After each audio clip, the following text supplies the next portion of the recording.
नमस्कार साथियों, बंटी क्लासेस में आप सभी का स्वागत है। तो आज हम मैराथन क्लास स्टार्ट कर रहे हैं 803 पेपर की। जी हाँ दोस्तों, पूर्व बाल अवस्था, परिचर्या एवं शिक्षा, लघुत्तरीय प्रश्नोत्तरों की बात करेंगे जो कि 2-2 और 3-3 नंबर के पूछे जाते हैं। इन्हीं में से लॉन्ग क्वेश्चन भी बनेंगे और शॉर्ट क्वेश्चन भी बनेंगे। ठीक है, ये इंपॉर्टेंट क्वेश्चन आंसर करा रहे हैं हम आज की क्लास में।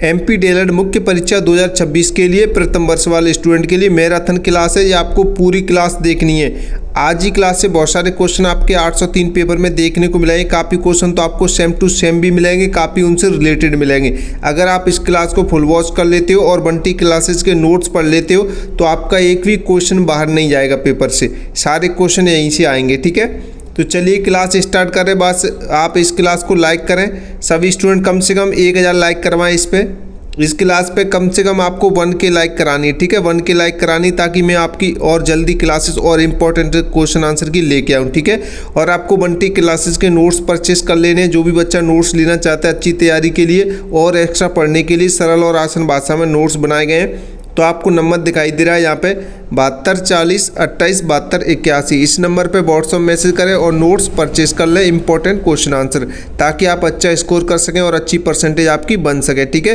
तो क्लास को लाइक कर दें, सभी जगह शेयर कर दें। ठीक है, सभी जगह शेयर कर दो। और भाई जिन्होंने चैनल को सब्सक्राइब नहीं किया, सबसे पहले चैनल को सब्सक्राइब कर लें। ठीक है, तो चलिए आगे बढ़ते, एक एक क्वेश्चन कराते हैं आपके। तो यहाँ पे क्वेश्चन देखें, सबसे पहला क्वेश्चन देखेंगे, 3 वर्ष की आयु में किन्हीं 2 सूक्ष्म पेशीय कौशलों का नाम लिखना है। ठीक है, 3 वर्ष की आयु में किन्हीं 2 सूक्ष्म पेशीय कौशलों को लिखिए। तो 3 वर्ष की आयु में बच्चे के कौन कौन से कौशल होते हैं वो आपको लिखने हैं। तो उनमें से 2 सूक्ष्म कौशल लिखने हैं आपको। तो यहाँ पे देखेंगे सूक्ष्म कौशल यानी कि फाइन मोटर स्किल। सूक्ष्म पेशीय कौशल वे कौशल हैं जिनमें हाथों, उंगलियों और कलाई की छोटी मांसपेशियों का उपयोग किया जाता है। ठीक है, वैसे ये कई बार पहले भी हम बता चुके हैं आपको, क्योंकि आपके जो भी जितने भी पेपर होते हैं 801 से लेकर 813 तक। ठीक है, 813 तक आपके जो भी पेपर रहते हैं, यहाँ पे मैं आपको बता दूँ 813 तक, वो सारे के सारे पेपर एक दूसरे से रिलेटेड होते हैं। किसी पेपर के क्वेश्चन में किसी का क्वेश्चन पूछ लिया तो किसी में किसी का पूछ लिया, इसलिए आपके पास सारे सब्जेक्ट होने जरूरी हैं। सारे सब्जेक्ट पढ़ना आपको जरूरी होता है पेपर से पहले। ठीक है, तो सूक्ष्म कौशल क्या होता है आपको समझ आएगा, जहाँ पे छोटी मांसपेशियों का प्रयोग किया जाता है, जैसे हाथों की उंगली, हाथ, कलाई, ये सारी छोटी मांसपेशियों से जो भी आप कार्य करते हैं वो क्या हो जाएगा, सूक्ष्म पेशीय कौशल हो जाएगा। ठीक है, तो 3 वर्ष की आयु में 2 सूक्ष्म पेशीय कौशल यहाँ पे देखेंगे। तो सबसे पहला आपका क्रेयॉन या पेंसिल पकड़ना। क्रेयॉन या पेंसिल पकड़ना, जो 3 वर्ष का बच्चा होता है, छोटा बच्चा होता है, वो पेंसिल पकड़ता है या क्रेयॉन पकड़ता है। ठीक है, छोटी सी उम्र में जब वो स्कूल में जाता है, LKG वगैरह में। तो यहाँ पे देखेंगे क्रेयॉन या पेंसिल पकड़ना, यानी कि 3 साल का बच्चा पेंसिल या क्रेयॉन को पकड़कर कागज पर रेखाएं, गोले और सरल आकृतियाँ बना सकता है। ठीक है, वह अपनी पसंद के रंगों से चित्र बनाने की कोशिश करता है। तो आप ये क्रेयॉन में लिख सकते हैं और पेंसिल पकड़ने का। ठीक है, ये पहला आपका हो जाएगा सूक्ष्म कौशल एक। और दूसरा आपका हो जाएगा मोती प्रोना। मोती प्रोना यानी कि 3 वर्ष का बच्चा धागे में मोती प्रो सकता है। यह उंगलियों के समन्वय और नियंत्रण को दर्शाता है। ठीक है, क्लियर। तो आप ये लिख सकते हैं दोनों, और भी आप इसमें अपनी मर्जी से पॉइंट जोड़ सकते हैं। नेक्स्ट क्वेश्चन देखते हैं। नेक्स्ट क्वेश्चन कह रहा है कि पाठ्यक्रम का अर्थ लिखिए। तो पाठ्यक्रम का अर्थ लिखना है, यानी पाठ्यक्रम यानी कैरिकुलम। पाठ्यक्रम शब्द लैटिन भाषा के कुरेयर शब्द से बना है, जिसका अर्थ होता है दौड़ने का मार्ग, अर्थात वह मार्ग जिस पर चलकर बच्चा ज्ञान प्राप्त करता है। ठीक है, वह मार्ग जिस पर बच्चा दौड़कर क्या नहीं चलकर क्या करता है, ज्ञान प्राप्त करता है, उसे क्या कहते हैं, पाठ्यक्रम होते हैं। ठीक है, और इसे सरल तरीके से यहाँ पे समझें पाठ्यक्रम को। पाठ्यक्रम वह योजनाबद्ध व्यवस्था है जिसमें शिक्षा के उद्देश्य, विषय सामग्री, शिक्षण विधियाँ और मूल्यांकन प्रक्रिया शामिल होती है। तो इसके जो मुख्य बिंदु यहाँ पे देखेंगे पाठ्यक्रम के, यह बच्चे के सर्वांगीण विकास में सहायक होता है। इसमें पढ़ाई के साथ साथ खेल, कला, संगीत आदि शामिल होते हैं। ECC early childhood care and education, इसकी फुल फॉर्म भी पूछी जाती है। ECC की फुल फॉर्म भी याद रख लें आप, early childhood care and education, कई बार पूछी गई है। में पाठ्यक्रम बच्चों की आयु और रुचि के अनुसार बनाया जाता है। ठीक है, तो ये मुख्य पॉइंट भी आप इसके लिख सकते हैं, मुख्य बिंदु। तो मैं आपको बता दूं जो पाठ्यक्रम होता है, और मैं आपको अच्छे से आपकी भाषा में समझाऊं। पाठ्यक्रम होता है जैसे कि आप स्कूल में जाते हैं, एक क्रमबद्ध तरीके से पढ़ाई होती है आपकी, कि आपको क्या पढ़ाया जाएगा, सारी चीज़ें, उद्देश्य क्या है पढ़ने का, विषय सामग्री आपको क्या पढ़ाए, सारी जो भी योजनाएँ होती हैं, जो भी प्रक्रिया रहती है, उसे पाठ्यक्रम कहते हैं। ठीक है, आप और इसे अच्छे से पढ़ें। नोट्स आपने परचेस कर रखे होंगे, आपको नोट्स में सारी PDF मिल जाएंगी, तो आप इन्हें अच्छे से पढ़ें। ठीक है, यहाँ पे तीसरा क्वेश्चन देखते हैं, और नोट्स आप ले सकते हैं, नंबर आपको दिखाई दे रहा है। तो तीसरा क्वेश्चन दे गए साप्ताहिक। साप्ताहिक योजना से क्या तात्पर्य है? साप्ताहिक योजना से क्या तात्पर्य, यानी कि वीकली योजना के बारे में बात हो रही है, यानी कि 7 दिन की योजना। ठीक है, तो इसमें आप लिखेंगे साप्ताहिक योजना के बारे में। साप्ताहिक योजना यानी कि वीकली प्लानिंग का अर्थ। ठीक है, साप्ताहिक योजना वह शिक्षण योजना है जो एक सप्ताह यानी कि 7 दिन के लिए पहले से तैयार की जाती है। यानी आज आप तैयार कर रहे हैं कि अगले 7 दिन आपको क्या क्या पढ़ना है, कैसे क्या करना है। ठीक है, उन चीज़ों के बारे में उसे बोलते हैं साप्ताहिक योजना। इसके जो मुख्य बिंदु हैं यहाँ पे आप देखेंगे, इसकी परिभाषा समझेंगे, उद्देश्य देखेंगे। तो परिभाषा देखें, एक सप्ताह में क्या क्या पढ़ाया जाएगा, कौन सी गतिविधियां होंगी, इसकी पूरी योजना पहले से बनाना साप्ताहिक योजना कहलाती है। ठीक है, क्लियर। सारे इंपॉर्टेंट क्वेश्चन आंसर करा रहा हूँ मैं, बिल्कुल सरल और आसान भाषा में करा रहा हूँ। आपको अच्छे से देखना है, क्लास को लाइक कर देना ताकि ये क्लास और आगे बच्चों तक पहुँचे। ठीक है, शिक्षण कार्य को व्यवस्थित करना, मुख्य उद्देश्य क्या है इसका? शिक्षण कार्य को व्यवस्थित करना है, बच्चों के लिए विविध गतिविधियां सुनिश्चित करना है, समय का सदुपयोग करना है। ठीक है, अब साप्ताहिक योजना में शामिल क्या होता है यहाँ पे देखेंगे। साप्ताहिक योजना में शामिल होता है सोमवार से शुक्र शनिवार तक की दैनिक गतिविधियां।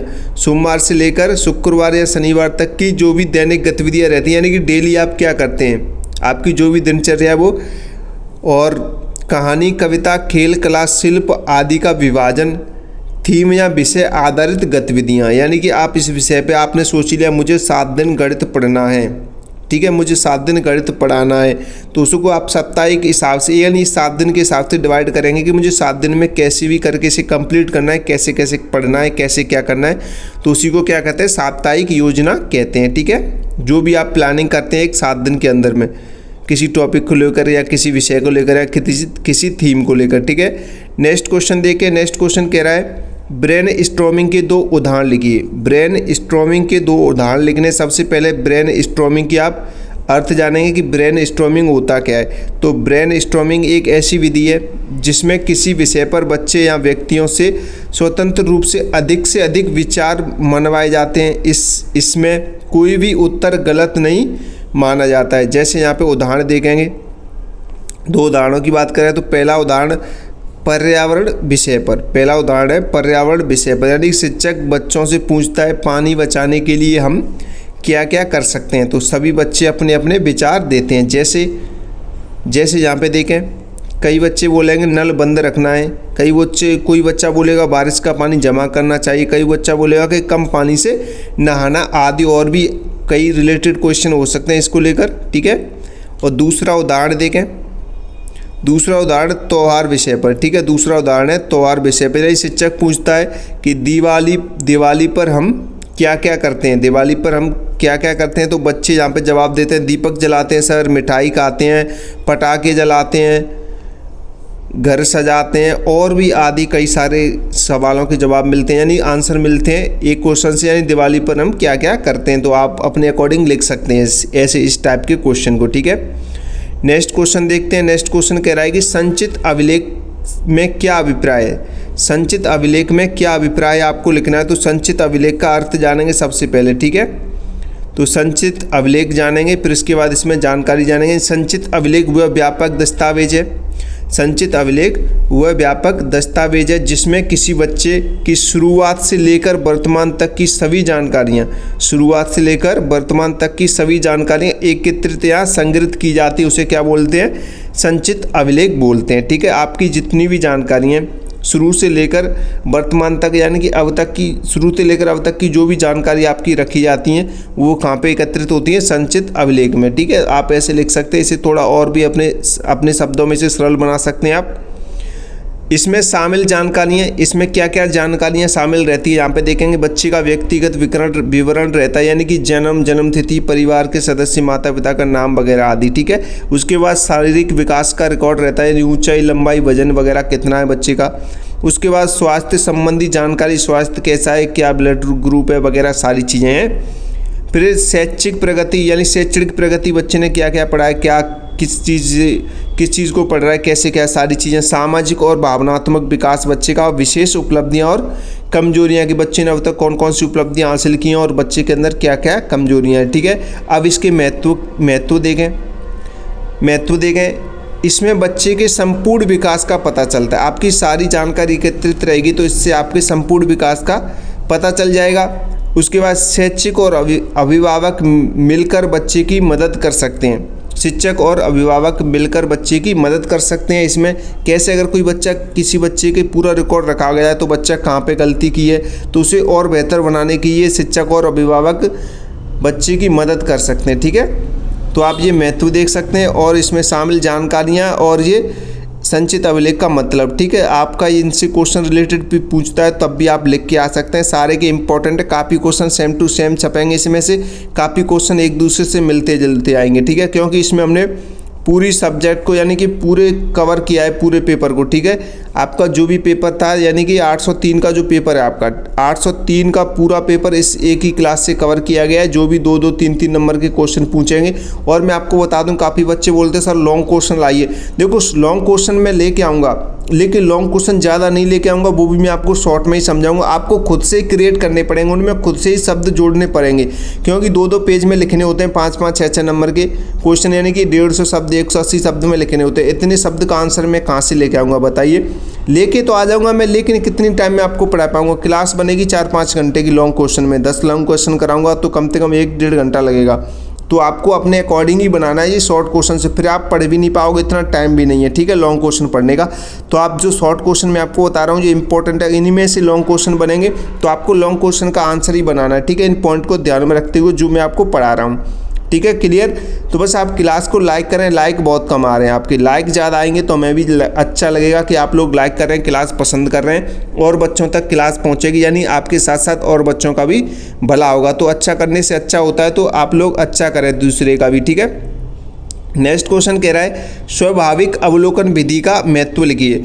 स्वाभाविक अवलोकन विधि का आपको महत्व लिखना है, तो स्वाभाविक अवलोकन विधि यहाँ पे देखेंगे कि स्वाभाविक अवलोकन विधि होती क्या है, फिर उसका महत्व जानेंगे, ठीक है। यह वह विधि है जिसमें बच्चे को उसके स्वाभाविक वातावरण से बिना किसी बाधा के देखा जा सकता है। स्वाभाविक वातावरण से बिना किसी बाधा के देखे जा सकता है बच्चे को, तो वह कौन सी विधि है, स्वाभाविक अवलोकन विधि हो जाएगी, ठीक है। अवलोकन यानी कि देखना होता है, तो यहाँ पे इसका महत्व समझेंगे। सबसे पहले वास्तविक व्यवहार की जानकारी, पहला महत्व होता है इसमें वास्तविक व्यवहार की जानकारी, यानी कि बच्चा जब स्वाभाविक रूप से खेलता है या काम करता है तब उसका असली व्यवहार सामने आता है। आप किसी को ऐसे अनजाने में देखते हैं, किसी बच्चे को आप देख रहे हैं तो बच्चे अपना स्वाभाविक जो वास्तविक रियलिटी है उसी में खेलेगा, तो उसकी जो वास्तविक चीज़ें हैं, जो वास्तविक रियलिटी आप उसे देख पाएंगे। इसे वास्तविक व्यवहार की जानकारी कहते हैं। जब बच्चा खेलता हो या कोई कार्य कर रहा हो, आप उसे बिना बताए आप उसको ऑब्जर्वेशन कर रहे हैं, उसको देख रहे हैं, अवलोकन कर रहे हैं, तो ये वास्तविक व्यवहार की जानकारी हो जाएगी, ठीक है। उसके बाद कोई दबाव नहीं, दूसरा महत्व आप देखेंगे कोई दबाव नहीं, यानी कि बच्चे को पता नहीं होता है कि उसे देखा जा रहा है या इसलिए वह स्वाभाविक रहता है, ठीक है। इसमें बच्चे पर कोई दबाव नहीं रहता है, क्योंकि आपने बच्चे को बताया ही नहीं है कि मैं उसे देखूंगा, कि मैं तुझे देखूंगा, ये करना है वो करना है। वो तो अपनी मौज मस्ती में मस्त है, जो भी कर रहा है वो कर रहा है वास्तविक रूप से, लेकिन आप उसे कर रहे हैं, ठीक है। तो इससे बच्चे पर कोई दबाव नहीं रहता है, ना तो बच्चे को शर्म लगेगी कि नहीं मुझे सर देख रहे हैं या और भी कोई कारण, ठीक है। आप लिख सकते हैं ऐसे पॉइंट से, या बना के लिख सकते हैं, बस आपको लिखना आना चाहिए। तीसरा महत्व यहाँ पे सटीक जानकारी, क्या है इसकी, सटीक जानकारी, यानी कि इस विधि से बच्चे की रुचि, स्वभाव और विकास के बारे में सही जानकारी मिलती है, बिल्कुल सटीक जानकारी मिलती है इससे। इस विधि से क्या होता है, बच्चे की रुचि, स्वभाव और विकास के बारे में सही जानकारी मिलती है, क्योंकि आप बच्चे को कैसे देख रहे हो, अनजाने में देख रहे हो, बच्चे से आपने कुछ बताया ही नहीं है, आप उसे नोटिस कर रहे हो, तो वो रियलिटी में बात जो भी करेगा वो वास्तविक तरीके से काम करेगा तो आप उससे बच्चे की आपको रियलिटी का यानी वास्तविक चीज़ों का पता चलेगा और सही जानकारी मिलेगी कि बच्चा है कैसा, ठीक है, उसमें किन चीज़ों में रुचि वगैरह है। उसके बाद चौथा महत्व देखेंगे व्यक्तिगत भिन्नता पहचानना, यानी कि हर बच्चे की विशेषता को समझने में मदद मिलती है। और उसके बाद शिक्षण में सुधार, यानी कि अवलोकन के आधार पर शिक्षक अपनी शिक्षण विधि में क्या बदलाव कर सकता है, ठीक है, क्लियर। अगर आपको पता है कि बच्चे को किस चीज़ों में इंटरेस्ट है, बच्चे को किस तरीके से सिखाया जाता है, बच्चे को आप उसे अब इस विधि से क्या कर सकते हैं, तो अपनी जो भी शिक्षण विधि आपका जो भी पढ़ाने का तरीका है उसमें आप बदल सकते हैं बच्चों के हिसाब से। नेक्स्ट क्वेश्चन देखें। नेक्स्ट क्वेश्चन कह रहा है कि ईसीई की समग्र पाठचर्या उद्देश्य लिखिए। ईसीई की समग्र पाठचर्या के उद्देश्य आपको लिखने। ईसीसी का फुल फॉर्म कई बार पूछा गया है, तो early childhood care and education आपको याद रखना है, ठीक है, कि समग्र पाठचर्या के उद्देश्य यहाँ पे देखेंगे। तो ईसीसी का पहला उद्देश्य है शारीरिक विकास, यानी बच्चे के शरीर और मांसपेशियों का सही विकास करना है। दूसरा उद्देश्य मानसिक संज्ञानात्मक विकास, यानी कि सोचने समझने याद रखने और समस्या सुलझाने की क्षमता विकसित करना है। तीसरा भाषा विकास, यानी कि बोलने सुनने और समझने की क्षमता बढ़ाना है, ठीक है। चौथा उद्देश्य देखें सामाजिक भावनात्मक विकास, यानी कि दूसरों के साथ मिलकर काम करना, भावनाओं को समझना और व्यक्त करना। उसके बाद पांचवा रचनात्मकता का विकास, यानी कला संगीत नाटक आदि के माध्यम से बच्चे की रचनात्मकता को बढ़ावा देना है। छठा उद्देश्य देखें स्कूल के लिए तैयारी, यानी कि बच्चे को औपचारिक शिक्षा के लिए मानसिक और सामाजिक रूप से तैयार करना होता है। मूल्यों का विकास, यानी कि ईमानदारी सहयोग सम्मान जैसे नैतिक मूल्यों को बचपन से सिखाना होता है, क्लियर। ईसीसी यानी कि जो छोटे बच्चों के लिए होती है, ठीक है, स्कूल जाने से पहले बच्चों को ईसीसी में भेजा जाता है, ठीक है, early childhood care and education. Next question देखते हैं मध्याह्न भोजन कार्यक्रम को समझाइए। मध्याह्न भोजन यानी कि मिड डे मील, यानी कि दोपहर का भोजन, स्कूल में जो दोपहर का भोजन मिलता है उसे बोलते हैं मध्याह्न भोजन कार्यक्रम, ठीक है। मध्याह्न भोजन कार्यक्रम यानी मिड डे मील प्रोग्राम देखें। यहाँ पे सबसे पहले इसका परिचय देखेंगे मिड डे मील का, इससे जितने भी रिलेटेड क्वेश्चन बनते हैं आप इसे लिख सकते हैं, ठीक है, काफ़ी सेम टू सेम भी बनेंगे। तो मध्याह्न भोजन के कार्यक्रम, ठीक है, मध्याह्न भोजन कार्यक्रम भारत सरकार की एक महत्वपूर्ण योजना है जो सरकारी और सरकारी सहायता प्राप्त स्कूलों में चलाई जाती है। मुख्य बिंदु देखें शुरुआत की बात करें, यानी कि यह योजना 1995 में शुरू हुई, 2001 में सर्वोच्च न्यायालय के आदेश से सिद्ध और मजबूत किया गया था, ठीक है। अब इसके उद्देश्य की बात करें, मध्याह्न भोजन के क्या उद्देश्य रहते हैं, तो बच्चों को पोषण युक्त भोजन देना, स्कूल में उपस्थिति बढ़ाना, बच्चे में कुपोषण को दूर करना, गरीब बच्चों को स्कूल से जोड़ रखना, ठीक है।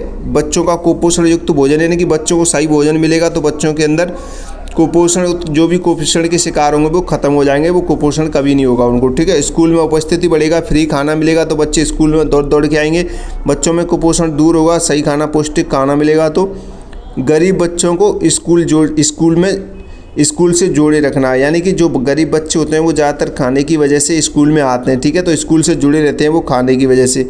उसके बाद लाभार्थी, यानी कि कच्चा 1 से 8 तक के बच्चों के लिए फ्री होता है, कच्चा 1 से 8 तक के बच्चों को फ्री मिलता है मध्याह्न भोजन। भोजन में शामिल चीज़ों की बात करें तो दाल चावल सब्जी रोटी आदि पोषण युक्त आहार होता है। महत्व की बात करें तो इस योजना से लाखों बच्चों का स्कूल छोड़ने का जो प्रतिशत क्या है वो कम हो जाता है, ठीक है। नेक्स्ट क्वेश्चन देखते हैं बच्चों के समग्र विकास में सामूहिक गतिविधियों का योगदान बताइए। बच्चों के समग्र विकास में सामूहिक गतिविधियों का आपको विकास बताना है, तो सामूहिक गतिविधियों का बच्चों के समग्र विकास में योगदान है वो यहाँ पे देखेंगे। तो सामूहिक गतिविधियाँ वे गतिविधियाँ जो बच्चे मिलकर समूह में करते हैं, ठीक है। सामूहिक गतिविधियाँ कौन सी हैं, जिसमें बच्चे सभी मिलकर समूह में क्या करते हैं, जो भी एक्टिविटीज़ करते हैं उन्हें बोलते हैं सामूहिक गतिविधियाँ, ठीक है, एक समूह में मिलकर। तो यहाँ पे योगदान देखेंगे तो सामाजिक विकास यानी कि बच्चे मिलजुल कर काम करना बांटना और सहयोग करना सीखते हैं इसमें। दूसरा भाषा विकास यानी कि समूह में बातचीत करने से बोलने और सुनने की क्षमता बढ़ती है, ठीक है। आपके जो भी मित्रों 10-8 स्कूल में छोटे छोटे बच्चे क्या मिलकर बातचीत करते हैं तो ये उसी का बारे में, ठीक है। भाषा विकास बढ़ता है यानी समूह में बातचीत करने से बोलने और सुनने की क्षमता बढ़ती है। उसके बाद यहाँ पे देखेंगे तीसरा देखेंगे यहाँ पे, तीसरा भावनात्मक विकास यानी जीत हार दोनों को स्वीकार करना और दूसरों की भावनाओं को समझना सीखते हैं। उसके बाद नेतृत्व क्षमता यानी कि बच्चों में नेतृत्व और टीम वर्क की भावना विकसित होती है। उसके बाद मानसिक विकास यानी कि समूह में समस्या सुलझाने से सोचने की शक्ति बढ़ती है। आप इन पॉइंट को अच्छे से ध्यान में रखते हुए लिख सकते हैं। उसके बाद शारीरिक विकास, सामूहिक खेलों से शरीर स्वस्थ और सक्रिय रहता है। ठीक है, उदाहरण देकर रिंग गेम, समूह में चित्र बनाना, नाटक करना आदि, ये आप उदाहरण के तौर पे लिख सकते हैं। तो ये आप 6 पॉइंट याद रखेंगे। ये 6 पॉइंट हैं आपके योगदान के। ठीक है, सामूहिक गतिविधियों के यानी एक ग्रुप में मिलकर जो भी आप एक्टिविटी करते हैं उनके क्या फ़ायदे होते हैं एक समूह में मिलने के, तो उसी के बारे में आपको लिखना है। तो और भी पॉइंट आप अपनी मर्जी से जोड़ सकते हैं, इनसे आपको बहुत हेल्प मिलेगी। ठीक है, नेक्स्ट क्वेश्चन देखते हैं। नेक्स्ट क्वेश्चन कह रहा है जो प्रारंभिक वर्षों में साक्षरता अधिगम के लिए शिक्षण अधिगम सामग्री की उपादेयता लिखिए। ठीक है, उपादेयता आपको लिखनी है TLM की। ठीक है, प्रारंभिक वर्षों में, तो यहाँ पे देखेंगे प्रारंभिक वर्षों में TLM यानी TLM की फुल फॉर्म भी पूछ लेता है, तो टीचिंग लर्निंग मटेरियल। ठीक है, टीचिंग लर्निंग मटेरियल की आपको उपयोगिता लिखनी है। ठीक है, तो TLM यानी कि टीचिंग लर्निंग मटेरियल। तो TLM का अर्थ जाने सबसे पहले, तो TLM का अर्थ क्या होता है, आपको यहाँ पे TLM का अर्थ भी जानना जरूरी है। यानी कि वे सभी सामग्रियाँ जो पढ़ने और सिखाने की प्रक्रिया को आसान और रोचक बनाती हैं। ठीक है, उसे क्या बोलते हैं, TLM बोलते हैं, टीचिंग लर्निंग मटेरियल। ठीक है, टीचिंग लर्निंग मटेरियल यानी पढ़ाने में जो भी सामग्री उपयोग होती है, जैसे बोर्ड हो गया, ब्लैक बोर्ड हो गया, चौक हो गया, सारी ये चीज़ें क्या हैं TLM में आती हैं। ठीक है, इनसे आपको पढ़ाया जाता है। बुक्स हो गई, तो ये सारी चीज़ें क्या हैं TLM है। ठीक है, तो यहाँ पे उपदेयता या महत्व देखेंगे इसका TLM का, जो भी सामग्री आपकी शिक्षण सामग्री पढ़ाने वाली। तो रुचि और जिज्ञासा बढ़ाना, रंगीन चित्र, खिलौने और कार्ड बच्चों की रुचि जगाते हैं। ये सारी, जैसे रंगीन चित्र आप प्रयोग करते हैं पढ़ाने के लिए, खिलौने और कार्ड बच्चों की रुचि जगाते हैं। ठीक है, उसके बाद अक्षर पहचानने में मदद, यानी कि अक्षर कार्ड, चित्र पुस्तकें और फ्लैश कार्ड से बच्चे जल्दी अक्षर पहचानते हैं। उसके बाद शब्द भंडार का विकास, यानी कि चित्रों के माध्यम से नए शब्द सीखना आसान होता है। चौथा देखें स्थायी ज्ञान, यानी कि देखकर और छूकर सीखी हुई बातें बच्चे को लंबे समय तक याद रहती हैं। उसके बाद लेखन तैयारी, यानी कि रेत पर लिखना, ट्रेसिंग शीट आदि से लिखने की क्षमता विकसित होती है। उदाहरण देखें वर्णमाला चार्ट, कहानी की किताबें, अक्षर पहेली, चित्रकार आदि आप उदाहरण में लिख सकते हैं। ठीक है, नेक्स्ट क्वेश्चन देखते हैं। नेक्स्ट क्वेश्चन क्या कह रहा है, बालकों के गत्यांतों विकास का मूल्यांकन आप किस प्रकार करेंगे, स्पष्ट कीजिए। बालकों के गत्यांतों विकास का आपको मूल्यांकन करना है, तो आप किस प्रकार करेंगे ये आपको लिखना है। ठीक है, आप किस प्रकार करेंगे, तो देखें यहाँ पे, तो बालकों के गत्यांतों विकास यानी मोटर डेवलपमेंट का मूल्यांकन, सबसे पहले अर्थ जानेंगे। गत्यांतों विकास का अर्थ क्या होता है, तो बच्चे के शरीर की गतिविधियों और मांसपेशियों के नियंत्रण का विकास। ठीक है, ये क्या है, बालकों के गत्यांतों विकास यानी मोटर डेवलपमेंट। तो यहाँ पे इसके तरीके देखेंगे, मूल्यांकन के तरीके। सबसे पहले प्रत्यक्ष अवलोकन, क्या है प्रत्यक्ष अवलोकन, यानी कि बच्चे को खेलते दौड़ते चलते हुए देखना। अभी थोड़ी देर पहले कराए थे प्रत्यक्ष अवलोकन। यह नोट करना है कि संतुलन कैसे बनता है। ठीक है, प्रत्यक्ष अवलोकन में क्या नोट करना है कि संतुलन कैसे बनता है और बच्चे को कैसे देखते हैं, खेलते दौड़ते चलते हुए देखा जाता है इसमें। ठीक है, उसके बाद चेक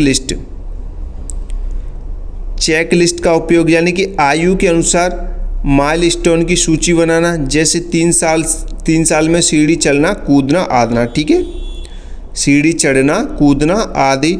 उसके बाद पोर्टफोलियो यानी कि बच्चे की गतिविधियों की फ़ोटो और वीडियो रखना पोर्टफोलियो में रखे जाते हैं। ये पहले भी हम करा चुके हैं। अभिभावकों से जानकारी, यानी घर पर बच्चे की गतिविधियों के बारे में माता पिता से बात करना। ठीक है, घर पर बच्चे की गतिविधियों के बारे में माता पिता से बात करना। ये अभिभावकों से जानकारी, यानी एक शिक्षक आपके बच्चों से बातचीत करेगा आपके बच्चों के बारे में।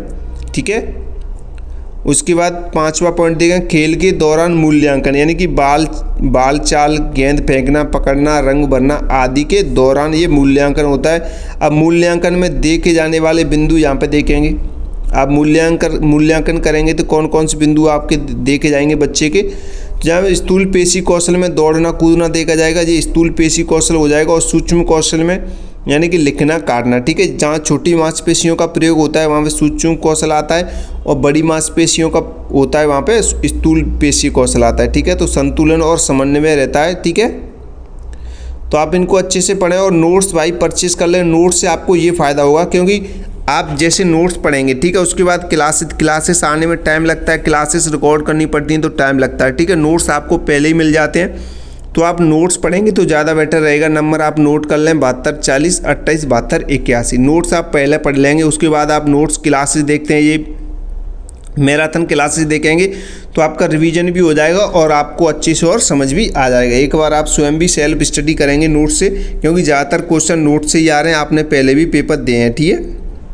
आपको पता है जो बच्चे नोट्स पढ़ रहे हैं उन्हें पता है, ठीक है। तो वो सभी बच्चे जो नोट्स पढ़कर पेपर दे रहे हैं वो ज़रूर कमेंट जरूर करना है कि नोट्स से आपको कितना फ़ायदा हो रहा है, ठीक है। नेक्स्ट क्वेश्चन कह रहा है कि बच्चों की प्रगति की सतत आकलन, बच्चों की प्रगति की सतत आकलन प्रक्रिया को समझाइए। जो बच्चों की सतत आकलन प्रक्रिया है वो आपको समझाना है। सतत आकलन प्रक्रिया यानी कि कंटिन्यूअस असाइनमेंट प्रोसेस, ठीक है। सतत यानी कि रेगुलर जो भी आकलन करेंगे आप किसी का बच्चे का, उसे बोलते हैं सतत प्रक्रिया, ठीक है। सतत आकलन प्रक्रिया, तो सबसे पहले अर्थ जानेंगे। सतत आकलन वह प्रक्रिया है जिसमें बच्चे की प्रगति का लगातार और नियमित रूप से मूल्यांकन किया जाता है, ना कि केवल परीक्षा के समय। यानी कि बच्चे ने जब से स्कूल में एडमिशन लिया है तब से एंड तक बच्चे का लगातार नियमित रूप से जो मूल्यांकन किया जाता है उसे कहते हैं सतत प्रक्रिया, ठीक है। सतत आकलन मूल्यांकन कहते हैं, यानी कि कापी मूल्यांकन। ऐसा नहीं कि बच्चे को आप परीक्षा के टाइम पे ही देख रहे हैं, वो नहीं, पूरा शुरू से लेकर एंड तक आपको आकलन करना है बच्चे का, उसे सतत आकलन प्रक्रिया कहते हैं, ठीक है। यहाँ पे मुख्य विशेषताएं देखेंगे, तो यहाँ पे मुख्य विशेषताएं यानी नियमितता, यानी कि यह प्रतिदिन या प्रति सप्ताह होता है, यह प्रतिदिन या प्रति सप्ताह होता है, एक बार नहीं होता है, ठीक है। या तो ये साप्ताहिक चलेगा, प्रतिदिन चलेगा, या साप्ताहिक चलेगा, ठीक है। और उसके बाद समग्रता यानी कि बच्चे के शारीरिक मानसिक सामाजिक और भावनात्मक यानी सभी पहलुओं का इसमें क्या होता है, आकलन होता है। जैसे यहाँ पे देखेंगे सतत आकलन, सतत आकलन कैसे क्या है आप यहाँ पे देखेंगे तो सतत आकलन की विधियाँ यहाँ पे देखेंगे। तो यहाँ पे सबसे जो विधियाँ इधर लिखी हुई हैं, तो विधि यानी कि अवलोकन विधि में क्या होता है देखेंगे, तो अवलोकन विधि में बच्चों को देखकर नोट करना होता है, ठीक है। अवलोकन विधि में क्या होता है, बच्चों को देखकर नोट किया जाता है। फिर उसके बाद पोर्टफोलियो में क्या होता है, बच्चे के काम का संग्रह होता है, ठीक है। पोर्टफोलियो में बच्चे के काम का संग्रह रखा जाता है, सारा कि बच्चे ने अब तक क्या सीखा, कहाँ पे क्या हुआ, तो वो सारी चीज़ें कहाँ पे आती हैं, पोर्टफोलियो में आती हैं। उसके बाद चेकलिस्ट में विकास की सूची बनाना होता है, ठीक है। चेकलिस्ट में विकास की सूची, उसके बाद अभिभावक साक्षात्कार यानी कि माता पिता से जानकारी लेना। और उसके बाद आप देखेंगे एनेक्डोटल रिकॉर्ड यानी कि विशेष घटनाओं का लिखना, ठीक है। विशेष घटनाओं को लिखना एनेक्डोटल रिकॉर्ड में। उसके बाद महत्व देखेंगे, इसका महत्व क्या रहता है, तो बच्चे पर परीक्षा का बोझ नहीं पड़ता, इससे समय रहते कमजोरियों को पहचाना जा सकता है। यानी कि बच्चे को जो भी आप पढ़ा रहे हैं उसका सतत मूल्यांकन करते हैं, आपके बच्चे ने क्या पढ़ा, आकलन करते हैं कि बच्चे को वो चीज़ें समझ में आ रही हैं कि नहीं आ रही हैं। अगर उन बच्चों की जो भी कमजोरी है आप उनको सही टाइम पे पहचान कर पहले ही सुधार कर लेते हैं परीक्षा से पहले, तो बच्चे को क्या है, परीक्षा में अच्छे अंक प्राप्त हो जाते हैं। उसकी कमजोरियों को आप क्या करते हैं, पहले ही बता देते हैं बच्चों को कि आपको ये नहीं आ रहा है तो आप इसे ऐसे करें। बच्चों की कमजोरियां आप पहचान लेते हैं तो परीक्षा में उसे क्या नहीं लगती है, बोझ नहीं लगती है परीक्षा। उसके बाद हर बच्चे की व्यक्तिगत प्रगति पर ध्यान दिया जाता है और शिक्षक अपनी शिक्षण विधियां में सुधार कर सकता है, ठीक है। यानी कि किसी बच्चे को कोई चीज़ें नहीं आपकी समझ में आ रही जो आप पढ़ा रहे हैं, तो आप उसमें अपनी जो भी शिक्षण विधि आपकी जो भी पढ़ाने के तरीके आप उसमें क्या कर सकते हैं, सुधार कर सकते हैं, ठीक है। नेक्स्ट क्वेश्चन देखते हैं। नेक्स्ट क्वेश्चन कह रहा है समेकित बाल विकास सेवाओं के 2 उद्देश्य लिखिए। समेकित बाल विकास सेवाओं के आपको 2 उद्देश्य लिखने हैं, तो यहाँ पे 2 उद्देश्य लिखेंगे समेकित बाल विकास सेवाओं के।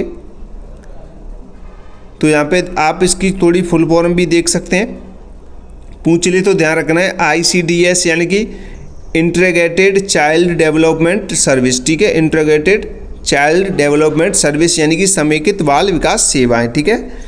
तो ये भारत सरकार द्वारा 1975 में शुरू की गई योजनाएं जो 0 से 6 वर्ष के बच्चों के लिए, ठीक है, 0 से 6 वर्ष के बच्चों के लिए। और मैं यहाँ पर आपको बता दूं, हमारी जो सब्जेक्ट का नाम है पूर्व बाल्यावस्था एवं परिचर्या, ठीक है, परिचर्या शिक्षा है। तो इसमें बच्चों से रिलेटेड यानी कि जो बच्चे 0 से लेकर 6 वर्ष के हैं उन्हीं की बात होगी इसमें, ठीक है, छोटे बच्चों की बात होगी। नो टेंशन, ये सारी जो भी क्वेश्चन आपको लिखने हैं तो छोटे बच्चों के आधार पर ही आपको लिखने हैं, छोटे बच्चों से रिलेटेड ही आपको लिखने हैं, ठीक है। ऐसा मत कर देना आप किसी को जोड़ दो, क्योंकि सब्जेक्ट के अनुसार ही आपको चलना है। यानी पूर्व बाल्यावस्था की बात हो रही है, पूर्व बाल्यावस्था परिचर्या एवं शिक्षा, तो इसी में छोटे बच्चे आएंगे। पूर्व बाल्यावस्था यानी कि 0 से 5-6 वर्ष के बच्चे आएंगे इसमें, ठीक है। तो इसके दो प्रमुख उद्देश्य की बात करें, यहाँ पे प्रमुख उद्देश्य देखेंगे तो पहला उद्देश्य यहाँ पे बच्चों का पोषण और स्वास्थ्य सुधारना होता है। यानी कि 6 वर्ष से कम आयु के बच्चों को पोषण युक्त भोजन और स्वास्थ्य सेवाएं देना होता है। कुपोषण, बीमारी और मृत्यु दर को कम करना होता है, ठीक है, पहला उद्देश्य। दूसरा यहाँ पे देखेंगे बच्चों का समग्र विकास सुनिश्चित करना होता है। यानी बच्चे के शारीरिक, मानसिक, सामाजिक और भावनात्मक विकास के लिए उचित वातावरण और शिक्षा प्रदान करना, बच्चों को स्कूल के लिए तैयार करना होता है, ठीक है। नेक्स्ट क्वेश्चन देखें, आंगनवाड़ी में बालकों हेतु प्रयुक्त किए जाने वाले कुछ खेल संबंधी उपकरणों के नाम लिखिए। तो आपको आंगनवाड़ी में बालकों हेतु जो प्रयुक्त किए जाने वाले कुछ खेल हैं, वो जो खेल संबंधी जो उपकरण है, यानी कौन कौन से उपकरण से बच्चे खेलते हैं आंगनवाड़ी में, उनको आपको लिखना है, ठीक है, नाम लिखने हैं। तो यहाँ पे देखेंगे आंगनवाड़ी में उपयोग होने वाले जो खेल उपकरण है वो कौन कौन से, जो बाहरी उपकरण देखें सबसे पहले तो बाहर के खेल के उपकरण, ठीक है। झूला रहता है तो बच्चे उसमें झूलते हैं। फिसल पट्टी रहती है तो बच्चे उस पर चढ़ते हैं, एक तरफ सीढ़ी होती है, दूसरी तरफ एकदम फिसलने के लिए पट्टी सी होती है, आपने देखा होगा, एक तरफ से बच्चे चढ़ते हैं, दूसरी तरफ से उस पर बैठ के सरकते हैं, नीचे की तरफ फिसलते हैं, ठीक है। इसके बाद सीसो रहता है एक, और मैरी गो राउंड रहता है, ठीक है, मैरी गो राउंड। तो ये सारी चीज़ें आप देख सकते हैं, बाहरी खेल उपकरण है ये। अब अंदरूनी यानी कि अंदर के देखेंगे, अंदरूनी खेल सामग्री देखेंगे जो अंदर रहती हैं।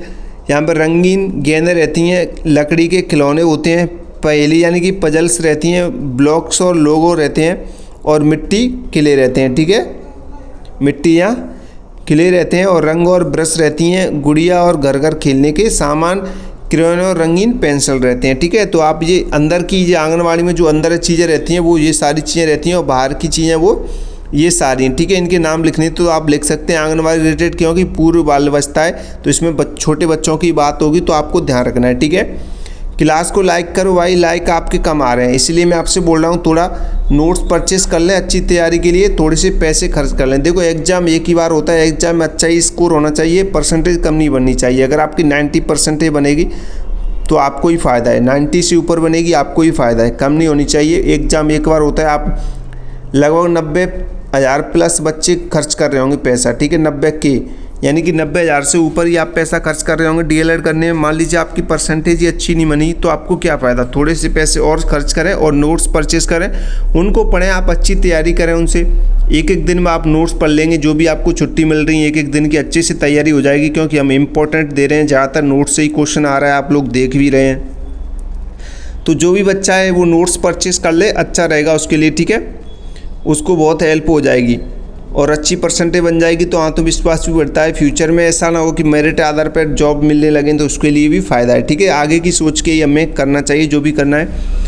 तो नेक्स्ट क्वेश्चन कह रहा है, हमारा नेक्स्ट क्वेश्चन कह रहा है कि बाल सभा का महत्व लिखिए।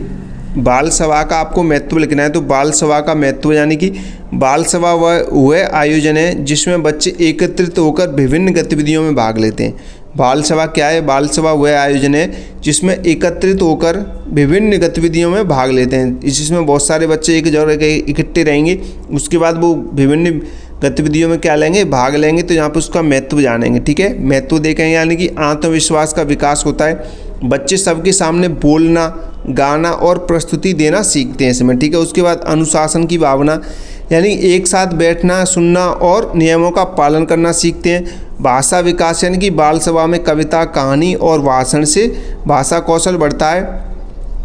उसके बाद यहाँ पे देखेंगे चौथा महत्व यानी सामूहिक भावना यानी कि मिलकर गाना, प्रार्थना करना, सामूहिकता की भावना जागता है। और नेतृत्व शिक्षा यानी कि बच्चों को आगे आकर नेतृत्व करने का अवसर मिलता है। और सांस्कृतिक विकास यानी कि त्योहार, राष्ट्रीय दिवस आदि के बारे में क्या मिलती है, जानकारी मिलती है, ठीक है। जानकारी मिलती है। नेक्स्ट क्वेश्चन देखते हैं। नेक्स्ट क्वेश्चन कह रहा है कि क्रियाकलाप आधारित अधिगम के 2 गुण लिखिए। क्रियाकलाप आधारित अधिगम को आपके 2 गुण लिखने हैं। तो क्रियाकलाप आधारित अधिगम के गुण देखें यहाँ पे एक्टिविटी बेस्ड लर्निंग, ठीक है, एक्टिविटी बेस्ड लर्निंग देखेंगे। तो पहला देखें, सीखना रोचक और आनंददायक बनता है। इससे क्या होता है, सीखना रोचक और आनंददायक बनता है। कैसे, जब बच्चे करके सीखते हैं तो पढ़ाई उबाऊ नहीं लगती है, ठीक है, पढ़ाई कैसे नहीं लगती है, उबाऊ नहीं लगती है, यानी बोझ नहीं लगती है।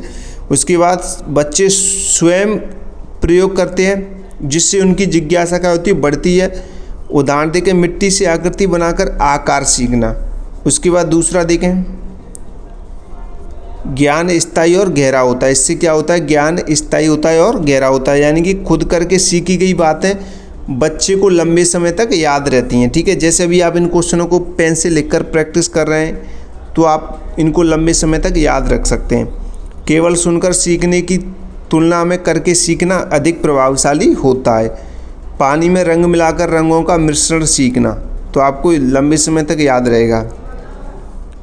नेक्स्ट क्वेश्चन देखें, मातृ शिक्षक संघ क्या है। मातृ शिक्षक संघ इंपॉर्टेंट है, आप इसे अच्छे से समझेंगे। मातृ शिक्षक संघ यानी कि हिंदी में देखें मदर टीचर एसोसिएशन, ठीक है, मदर टीचर एसोसिएशन, इसे शॉर्ट में MTA बोलते हैं। MTA की फुल फॉर्म पूछे तो आप ये लिख सकते हैं मदर टीचर एसोसिएशन, आप लिख सकते हैं, ठीक है, MTA यानी कि मातृ शिक्षक संघ। तो इसकी परिभाषा जानेंगे सबसे पहले।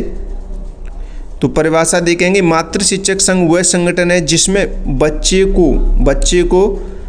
की माताएं, मातृ शिक्षक संघ वह संगठन है जिसमें बच्चे की माताएं और शिक्षक मिलकर बच्चे का विकास और शिक्षा के लिए काम करते हैं, ठीक है। मातृ शिक्षक संघ वह संगठन है जिसमें बच्चे की माताएं, यानी कि आप लोगों की जो भी मम्मियां हैं, बच्चों की जो भी मम्मियां होती हैं और जो भी टीचर्स होते हैं वो मिलकर बच्चों के विकास के लिए क्या करते हैं, शिक्षा के लिए काम करते हैं, ठीक है, ताकि बच्चों को एक अच्छा शिक्षा मिल सके, बच्चे अच्छे तरीके से पढ़ सकें। अब इसके उद्देश्य देखें, जो मुख्य बिंदु है उद्देश्य देखेंगे इसके।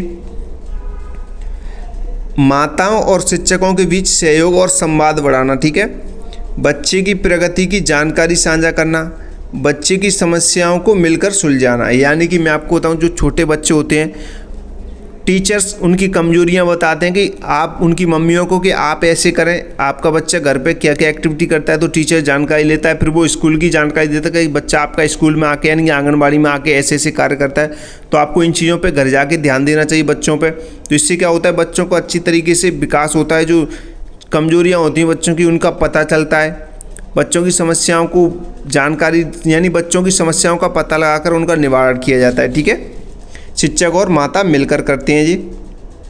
उसके बाद कार्य देखें, इसके कार्य होते हैं नियमित बैठकें करना, बच्चे की घरेलू और विद्यालय स्थिति पर चर्चा करना, जो भी मैंने आपको आम भाषा में समझाया था, माताओं को बाल विकास की जानकारी देना और विद्यालय के कार्यक्रमों में सहयोग करना, ठीक है। अब इसका महत्व भी देखें, घर और विद्यालय के बीच की दूरी कम होती है, बच्चे को बेहतर परवरिश मिलती है, ठीक है।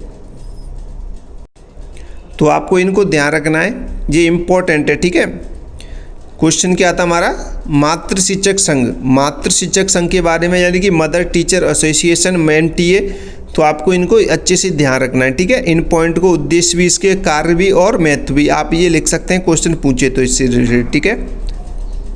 नेक्स्ट क्वेश्चन देखें, पूर्व बाल्यावस्था शिक्षा के कोई 3 क्षेत्रों को स्पष्ट कीजिए। पूर्व बाल्यावस्था शिक्षा के कोई 3 क्षेत्रों को आपको स्पष्ट करना है। तो पूर्व बाल्यावस्था शिक्षा यानी कि अर्ली चाइल्डहुड एजुकेशन के 3 क्षेत्र यहाँ पे देखेंगे। तो 3 क्षेत्र कौन कौन से हैं, शारीरिक विकास का क्षेत्र यानी कि बच्चे के शरीर की वृद्धि, स्वास्थ्य और गतिशीलता पर ध्यान दिया जाता है, स्थूल और सूक्ष्म पेशी कौशल विकसित किए जाते हैं। उदाहरण देखें, दौड़ना, कूदना, चित्र बनाना, मोती प्रोना आदि, ठीक है। दूसरा संज्ञानात्मक या मानसिक विकास का क्षेत्र यानी कि बच्चे की सोचने, समझने, जानने और याद करने की क्षमता का विकास होता है। आकार, रंग, संख्या, अवधारणाओं की पहचान की जाती है। उदाहरण देकर पहली सुलझाना, वस्तुओं की तुलना करना। उसके बाद देखेंगे भाषा एवं साक्षरता विकास, भाषा एवं साक्षरता का विकास यानी बच्चे की बोलने, सुनने और समझने और पढ़ने लिखने की तैयारी। ठीक है, इसमें और देखेंगे जैसे शब्द भंडार बढ़ना, कहानी सुनाना और सुनना। ठीक है, कहानी सुनना और सुनाना, उदाहरण देकर कविता बोलना, चित्र देखकर नाम बताना। ठीक है, तो आप ये लिख सकते हैं। उसके बाद नेक्स्ट क्वेश्चन देखते हैं। नेक्स्ट क्वेश्चन क्या कह रहा है, पूर्व बाल्यावस्था में बालकों को भावनात्मक सहयोग की आवश्यकता क्यों है। पूर्व बाल्यावस्था में बालकों को भावनात्मक सहयोग की आवश्यकता क्यों है, ये आपको लिखना है। तो पूर्व बाल्यावस्था में भावनात्मक सहयोग की आवश्यकता के यहाँ पे कारण देखेंगे। असुरक्षा की भावना, सबसे पहले असुरक्षा की भावना यानी कि छोटे बच्चे अपने आप को असुरक्षित महसूस करते हैं, उन्हें प्यार और सुरक्षा की ज़रूरत होती है। उसके बाद दूसरी, नई परिस्थितियों का समझना यानी कि नई परिस्थितियों को समझना यानी घर से बाहर जाना, नए लोगों से मिलना बच्चों को डराता है। भावनात्मक सहयोग से वह आत्मविश्वास से उनका सामना करता है। तीसरा देखें, भावनाओं को समझना और व्यक्त करना यानी कि इस उम्र में बच्चा अपनी भावनाओं को ठीक से व्यक्त नहीं कर पाता है, सहयोग मिलने पर वह सीखता है। मानसिक स्वास्थ्य यानी भावनात्मक सहयोग से बच्चे का मानसिक स्वास्थ्य अच्छा रहता है और वह तनाव मुक्त रहता है। ठीक है, और यहाँ पांचवा देखेंगे, सीखने की क्षमता यानी कि जब बच्चा भावनात्मक रूप से सुरक्षित महसूस करता है तो तभी वह बेहतर तरीके से सीख पाता है। ठीक है, व्यक्तित्व विकास यानी भावनात्मक सहयोग से बच्चे में सकारात्मक व्यक्तित्व का निर्माण होता है। तो आप इन पॉइंट को अच्छे से पढ़ें, नोट्स जरूर परचेज कर लें। मैं आपसे कह रहा हूँ नोट्स से आपको बहुत फ़ायदा हो जाएगा। नोट्स में इंपॉर्टेंट क्वेश्चन आंसर है, आपको ये नंबर दिखाई दे रहा है, नोट्स ले लो, थोड़े से पैसे खर्च करो। देखो थोड़े से पैसे खर्च करेंगे तो आपकी परसेंटेज ही बढ़ेगी, आपका अच्छा स्कोर होगा, आप अच्छे नंबर से पास होंगे। ठीक है, तो आप नोट्स परचेस कर लें और क्लास को लाइक करो भाई। जो भी स्टूडेंट क्लास को लाइक नहीं कर रहा है कमेंट जरूर कर देना नोट्स से आपको कितना फ़ायदा हो रहा है, नोट्स वाले बच्चे।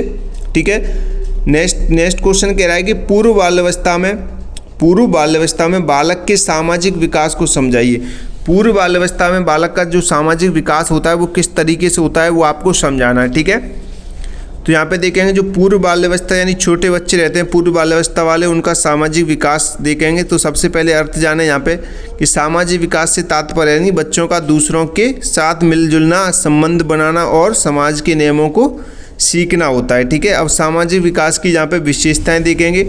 कौन कौन सी विशेषताएं, सबसे पहले समानांतर खेल यानी कि 2 से 3 वर्ष में बच्चे एक दूसरे के पास खेलते हैं लेकिन साथ नहीं है। ठीक है, 2 से 3 वर्ष में जो बच्चे रहते हैं वो एक दूसरे के पास खेलते जरूर हैं लेकिन वो साथ नहीं होते हैं। सहयोग खेल यानी कि 4 से 5 वर्ष यानी 4 से 5 वर्ष में जो बच्चे होते हैं वो मिलकर खेलने लगते हैं। ठीक है,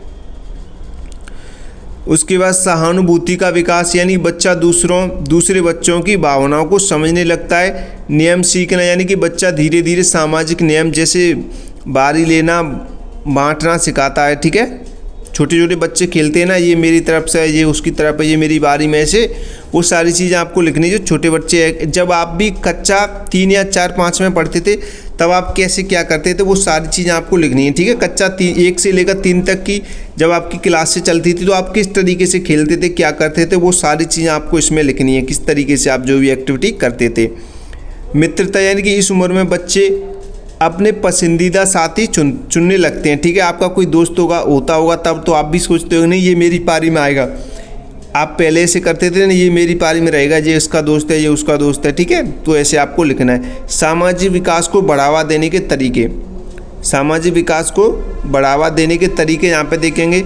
समूह में खेलने के अवसर देना, बच्चों को आपस में बातचीत करने देना और सहयोग और बांटने की आदत डलवाना। ठीक है, नेक्स्ट देखते हैं बौद्धिक खेल किसे कहते हैं। बौद्धिक खेल किसे कहते हैं यानी बौद्धिक खेल वो होता है इंटेलेक्चुअल गेम्स। ठीक है, इंटेलेक्चुअल गेम यानी कि बौद्धिक खेल वे खेल हैं जो बच्चे की सोचने, समझने, तर्क करने और समस्या सुलझाने की क्षमता को क्या करते हैं, विकसित करते हैं। ठीक है, उन्हें क्या बोलते हैं, बौद्धिक खेल बोलते हैं। और जब बौद्धिक खेल की विशेषताएं आप देखेंगे, इन खेलों में दिमाग उपयोग अधिक होता है, दिमाग का उपयोग अधिक होता है। ये बच्चे की याददाश्त, ध्यान और एकाग्रता बढ़ाते हैं। ठीक है, जो बौद्धिक खेल होते हैं ये क्या करते हैं, बच्चे की याददाश्त और ध्यान को और एकाग्रता को क्या करते हैं, बढ़ाते हैं। ठीक है, क्योंकि इनमें दिमाग तेज होता है। तेज वाले बच्चे ही यानी बौद्धिक खेल को खेल सकते हैं। इसमें सोचने समझने की क्षमता ज़्यादा लगानी पड़ती है, यानी दिमाग ज़्यादा लगाना पड़ता है बौद्धिक खेल में।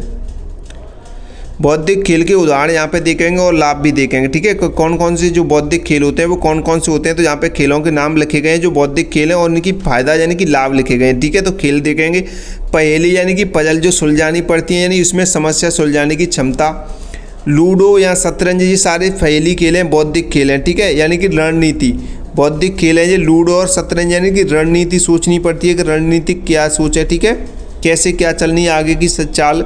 उसके बाद memory card game, memory card game यानी याददाश्त का विकास।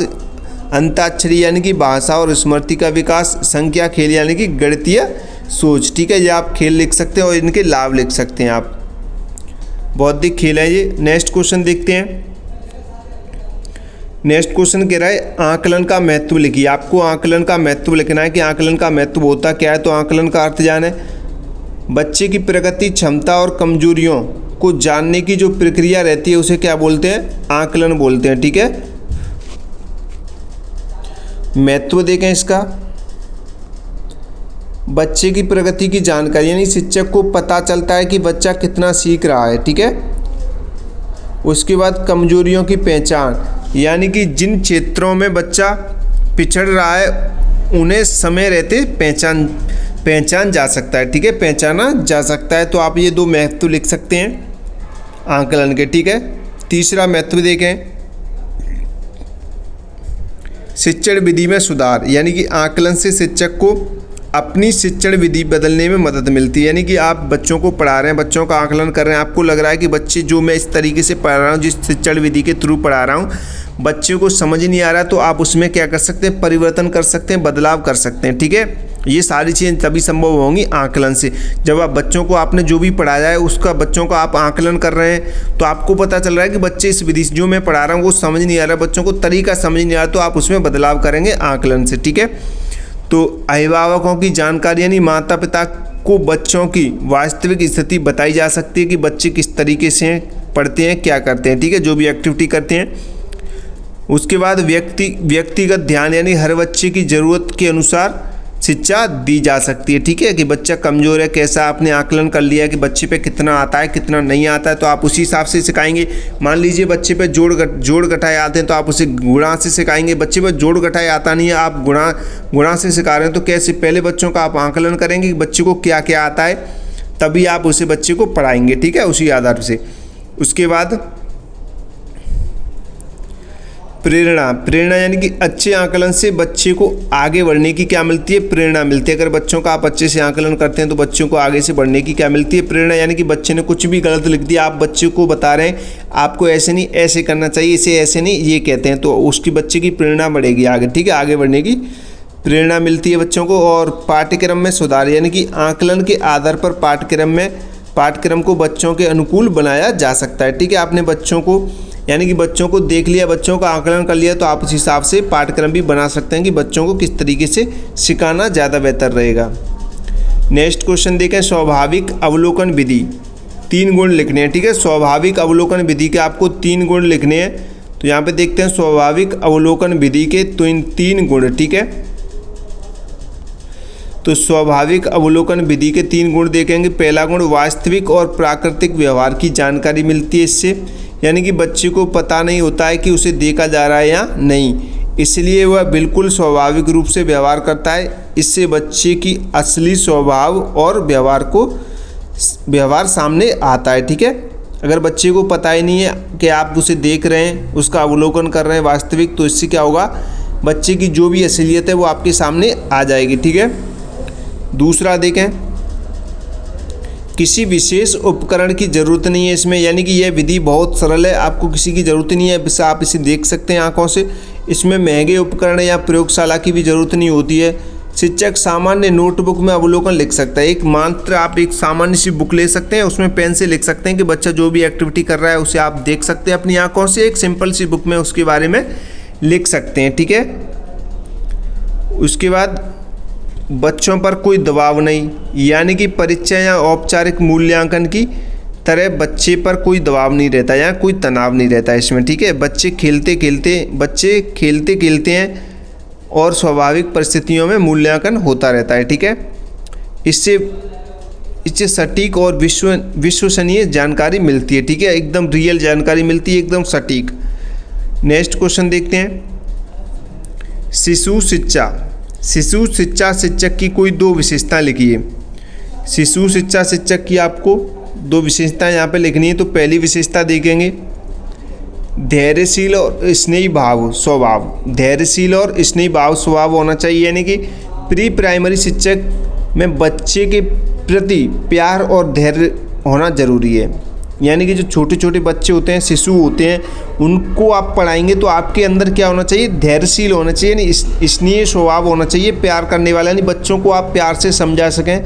आपके अंदर एकदम अच्छा प्रेम पूर्वक स्वभाव होना चाहिए, ठीक है। वो चीज़ आपको लिखनी है। वह बच्चों को डांटने की बजाय प्यार से समझाता हो, यानी कि आप एक टीचर बनेंगे, शिशु टीचर, तो आपको बच्चों को डांटना नहीं है गलती पर, बच्चों को समझाना है, गलती में सुधार करवाना है, जो भी बच्चे गलती करते हैं उसमें सुधार करवाना, ठीक है, समझाते हुए। दूसरा देखेंगे, बाल विकास का ज्ञान, यानी कि शिक्षक को बच्चे की आयु के अनुसार उनके विकास की समझ होनी चाहिए, ठीक है। वह खेल खेल में सिखाने में सक्षम हो, ठीक है। क्लियर, जो भी शिक्षक है आप बच्चों को खेल खेल में सिखाने में कैसे होनी चाहिए, सक्षम होने चाहिए। उसके बाद नेक्स्ट क्वेश्चन देखते हैं। पूर्व बाल्यावस्था शिक्षा में स्कूल शिक्षा विभाग क्या सहयोग करता है। पूर्व बाल्यावस्था शिक्षा में स्कूल शिक्षा विभाग क्या सहयोग करता है, आपको लिखना है। तो स्कूल शिक्षा विभाग यानी कि ECCE को निम्न प्रकार से सहयोग करता है, ठीक है, निम्न प्रकार से सहयोग करता है। तो कैसे, यहाँ पे देखेंगे। पहला, प्रशिक्षण, यानी कि शिक्षकों को आंगनवाड़ी कार्यकर्ताओं को प्रशिक्षण देना है। दूसरा, पाठ्यक्रम निर्माण, यानी कि ECCE के लिए उचित पाठ्यक्रम तैयार करना है। सामग्री उपलब्ध करानी, शिक्षण सामग्री, किताबें और खेल सामग्री देना होता है। उसके बाद निगरानी, यानी कि विद्यालयों में ECCE की गुणवत्ता की जांच करना है। और वित्तीय सहायता, यानी कि आंगनवाड़ी और प्री स्कूल केंद्रों को आर्थिक सहायता देना है, ठीक है। तो ये पॉइंट आप इसमें लिख सकते हैं। नेक्स्ट क्वेश्चन देखें। नेक्स्ट क्वेश्चन कह रहा है कि पूर्व बाल्यावस्था की पाठचर्या की कोई 2 विशेषताएं लिखिए। पूर्व बाल्यावस्था की पाठचर्या की आपको कोई 2 विशेषताएं लिखनी है। सबसे पहले, लचीली और खेल आधारित। तो यहाँ पे देखेंगे, जो ECCE की पाठचर्या कठोर नहीं होती है, इसमें खेल, गतिविधि और कहानी के माध्यम से सिखाया जाता है। दूसरा, बाल केंद्रित, यानी कि पाठचर्या बच्चे की रुचि, आयु और ज़रूरत के अनुसार बनाई जाती है। बच्चे पर बोझ नहीं डाला जाता है, बल्कि स्वाभाविक विकास पर ध्यान दिया जाता है, ठीक है। उसके बाद 27वां क्वेश्चन देखेंगे, बाल केंद्रित गतिविधियाँ क्या होती हैं। तो बाल केंद्रित गतिविधियाँ वे गतिविधियाँ होती हैं जो बच्चे की रुचि, आवश्यकता और क्षमता के अनुसार बनाई जाती हैं, बाल केंद्रित गतिविधियाँ कहलाती हैं, ठीक है। बच्चों के अकॉर्डिंग जो भी गतिविधियाँ, एक्टिविटी बनाते हैं आप, वो क्या कहलाती हैं, बाल केंद्रित गतिविधियाँ कहलाती हैं। तो इसकी यहाँ पे मुख्य बातें देखेंगे। तो मुख्य बातें, यानी कि इसमें बच्चा स्वयं करके सीखता है, शिक्षक केवल मार्गदर्शक होता है और बच्चे की भागीदारी सबसे महत्वपूर्ण होती है इसमें, ठीक है। उदाहरण देखें कैसे, यहाँ पे मिट्टी से आकृति बनाना, चित्र बनाना और रंग भरना, समूह में खेलना और कहानी सुनाना, ठीक है। ये उदाहरण आप दे सकते हैं यहाँ पे। तो नोट्स ले सकते हैं आप, जो भी बच्चा नोट्स लेना चाहेगा वो व्हाट्सएप में से कर सकता है, ठीक है। थोड़े से पैसे खर्च करें और नोट्स परचेस कर लें। नेक्स्ट क्वेश्चन देखते हैं। नेक्स्ट क्वेश्चन क्या कह रहा है। नेक्स्ट क्वेश्चन कह रहा है कि मूल्यांकन से आप क्या समझते हैं। मूल्यांकन से, यानी एवेल्युएशन का अर्थ यहाँ पे जानेंगे। मूल्यांकन से आपका क्या समझना है, मूल्यांकन होता क्या है, ठीक है। तो मूल्यांकन वह व्यवस्थित प्रक्रिया है जिसके द्वारा बच्चे की प्रगति, क्षमता और सीखने के स्तर का पता लगाया जाता है। यानी सरल शब्दों में समझें तो यह जानना कि बच्चे ने कितना सीखा, क्या सीखा और क्या सीखना बाकी रह गया, ठीक है। इसे क्या कहते हैं, मूल्यांकन कहते हैं। इसकी विशेषताएं देखें तो यह सतत भी होता है, यानी कि लगातार चलने वाली प्रक्रिया होती है। इसमें परीक्षा के साथ अवलोकन भी शामिल रहता है और इससे शिक्षण में क्या आता है, सुधार किया जाता है, ठीक है। शिक्षण में सुधार किया जा सकता है मूल्यांकन से। नेक्स्ट क्वेश्चन देखते हैं, सामाजिक अंतःक्रिया बच्चे के लिए किस प्रकार महत्वपूर्ण है। सामाजिक जो अंतःक्रिया है वो बच्चे के लिए किस प्रकार महत्वपूर्ण है, इंपॉर्टेंट है, वो आपको बताएं। तो सामाजिक अंतःक्रिया का महत्व देखेंगे यहाँ पे। पहले अर्थ जानेंगे। सामाजिक अंतःक्रिया का अर्थ यानी कि बच्चों को आपस में और बड़ों के साथ मिलना जुलना, क्या संवाद करना, क्या कहलाता है, सामाजिक अंतःक्रिया कहलाता है। ठीक है, बच्चों का आपस में और बड़ों के साथ मिलना जुलना और संवाद करना क्या कहलाता है, सामाजिक अंतःक्रिया कहलाता है। ठीक है, अब इसका महत्व यहाँ पे जानेंगे। इससे महत्व क्या होता है, तो भाषा विकास, दूसरों से बात करने पर बोलने की क्षमता बढ़ती है। सामाजिक नियम सीखना यानी कि बारी लेना, बांटना और सहयोग करना सीखते हैं। आत्मविश्वास यानी दूसरों से मिलने पर बच्चे का आत्मविश्वास बढ़ता है। उसके बाद चौथा देखेंगे, भावनात्मक विकास यानी दूसरों की भावनाओं को समझना सीखते हैं। समस्या सुलझाने यानी मिलकर खेलने से तर्क और समझ क्या होती है, विकसित होती है। ठीक है, तर्क और समझ का क्या होता है, विकास होता है। नेक्स्ट क्वेश्चन देखते हैं। भाई क्लास को लाइक करो, आप लोग लाइक नहीं करते हैं, लाइक तो करो कम से कम। इतनी मेहनत से आपके लिए क्लास लेके आते हैं, इतनी मेहनत कर रहे हैं, आपके लिए इंपॉर्टेंट क्वेश्चन आंसर लेकर आ रहे हैं, तो आप कम से कम क्लास को लाइक तो कर सकते हैं ताकि और बच्चों का भी भला हो जाए, ये क्लास और बच्चों तक भी पहुंच सके। ठीक है, तो नेक्स्ट क्वेश्चन कह रहा है कि बाल विकास पाठ्यक्रम के अंतर्गत कौन कौन सी शाला पूर्व तैयारी की गतिविधियां सम्मिलित होती हैं। बाल विकास पाठ्यक्रम के अंतर्गत कौन कौन सी शाला पूर्व तैयारी यानी कि विद्यालय जाने से पहले जो तैयारी रहती है उसकी गतिविधियां सम्मिलित रहती हैं, कौन कौन सी गतिविधियां वो आपको बताना है। ठीक है, शाला पूर्व यानी कि विद्यालय से पहले की तैयारी की गतिविधियां आपको बतानी। ठीक है, तो यहाँ पे सबसे पहले भाषा संबंधी गतिविधियां देखेंगे जो विद्यालय जाने से पहले की हैं, जब तक आपका स्कूल में एडमिशन नहीं हुआ है, आप विद्यालय नहीं गए उससे पहले की गतिविधियाँ हैं ये। ठीक है, तो भाषा संबंधी गतिविधियाँ देखें तो कहानी सुनाना और कविता अक्षर पहचानना। ठीक है, दूसरा संख्या ज्ञान यानी कि गिनती, आकार और रंगों की पहचान। सूक्ष्म पेशीय गतिविधियाँ यानी रंग भरना, कागज मोड़ना, मिट्टी से काम करना। ठीक है, ये विद्यालय जाने से पहले की गतिविधियाँ हैं, जब तक आप स्कूल नहीं गए उससे पहले। सामाजिक गतिविधियाँ यानी कि समूह में खेलना, मिलकर काम करना। ठीक है, ये बच्चे करते हैं, छोटे छोटे बच्चे जब तक वो विद्यालय नहीं जाते हैं। उसके बाद स्वयं सहायता कौशल यानी कि खुद कपड़े पहनना, हाथ धोना, बस्ता लगाना। उसके बाद रचनात्मक गतिविधियां यानी कि चित्रकारी, संगीत, नाटक। ठीक है, नेक्स्ट क्वेश्चन देखें, समेकित बाल विकास सेवाएं क्या हैं। समेकित बाल विकास सेवाएं क्या हैं आपको लिखना है। तो यहाँ पे देखेंगे जो समेकित बाल विकास सेवाएं, तो इंटीग्रेटेड चाइल्ड डेवलपमेंट सर्विस। ठीक है, यानी कि ICDS भारत सरकार की 1975 में शुरू की गई योजना है। ठीक है, 1975 में शुरू की गई योजना है ये समेकित बाल विकास सेवाएं। तो इसमें दी जाने वाली 6 मुख्य सेवाएं कौन कौन सी सेवाएं आप देखेंगे, इधर साइड सेवाएं लिखी गई हैं और इधर विवरण। यानी पोषण, सबसे पहले आपका क्या रहेगा इसमें, पोषण यानी कि बच्चों को पौष्टिक भोजन मिलता है। स्वास्थ्य जाँच यानी कि नियमित स्वास्थ्य परीक्षण होता है बच्चों का। और उसके बाद टीकाकरण यानी कि बीमारियों से बचाव रहता है। और पोषण शिक्षा यानी कि माताओं को जानकारी। पूर्व शिक्षा यानी कि 3 से 6 वर्ष के बच्चों को शिक्षा दी जाती है, आंगनवाड़ी की बात हो रही है। और रेफल सेवा यानी कि ज़रूरतमंद बच्चों को अस्पताल भेजना होता है। इसमें लगभग लाभार्थी यानी कि 0 से 6 वर्ष के बच्चे और गर्भवती स्तनपान कराने वाली माताएं इसमें आती हैं। ठीक है, नेक्स्ट क्वेश्चन देखते हैं, अधिगम का अर्थ बताइए। अधिगम यानी कि सीखना होता है, अधिगम यानी कि लर्निंग। यानी अधिगम का अर्थ देखेंगे, अधिगम वह प्रक्रिया है जिसके द्वारा व्यक्ति के व्यवहार, ज्ञान और कौशल में अनुभव के कारण स्थायी परिवर्तन आता है, उसे क्या कहते हैं, अधिगम कहते हैं। ठीक है, सरल शब्दों में सीखें, कुछ नया सीखना और उसे व्यवहार में लाना ही अधिगम कहलाता है। क्लियर, कुछ नया सीखना और उसे व्यवहार में लाना ही क्या कहलाता है, अधिगम कहलाता है। इसकी विशेषताएं देखेंगे। विशेषताएं, यह अनुभव पर आधारित होता है सीखना, यह जीवन भर चलता है सीखना, आप जीवन भर कुछ ना कुछ सीखते रहते हैं। इसे व्यवहार में स्थायी बदलाव आता है। ठीक है, उदाहरण देकर साइकिल चलाना सीखना, अक्षर पहचानना। ठीक है, क्लियर। नेक्स्ट क्वेश्चन देखते हैं। नेक्स्ट क्वेश्चन कह रहा है कि परिपक्वता सीखने की प्रक्रिया को कैसे प्रभावित करती है। जो परिपक्वता होती है वो सीखने की प्रक्रिया को किस तरीके से प्रभावित करती है आपको बताना है, ठीक है। परिपक्वता यानी कि मैच्योरिटी किस प्रकार अधिगम और अधिगम का संबंध देखें, यानी सीखने का संबंध, ठीक है। तो सबसे पहले परिपक्वता देखें। परिपक्वता का अर्थ यानी कि शरीर और मस्तिष्क का उचित विकास होना। परिपक्वता क्या होती है? शरीर और मस्तिष्क का उचित विकास होना परिपक्वता कहलाती है। यानी कि जब बच्चा लगभग 19-20 साल का हो जाता है तो उसे सभी चीज़ों का ज्ञान हो जाता है, उसका शरीर एकदम सही हो जाता है, हष्ट-पुष्ट हो जाता है, वो शरीर का विकास हो चुका होता है उसके का, और मस्तिष्क का भी, ठीक है, अच्छे से। तो वो सही चीज़ों को यानी कि गलत चीज़ों को गलत कहता है और सही चीज़ों को सही कहता है, वो गलत और सही में फ़र्क करना सीख जाता है, तो उस मतलब परिपक्वता है, ठीक है, क्लियर।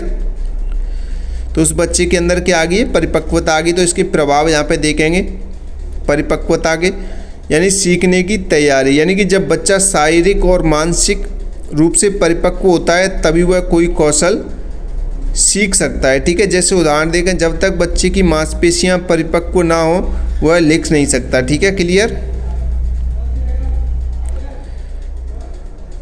दूसरा देखें, सही समय पर लिखना जरूरी है, सही समय पर सिखाना जरूरी है, सही समय पर सिखाना जरूरी है, यानी कि बिना परिपक्वता के सिखाने से बच्चे पर बोझ पड़ता है और सीखना कैसा रहता है? कठिन रहता है, ठीक है।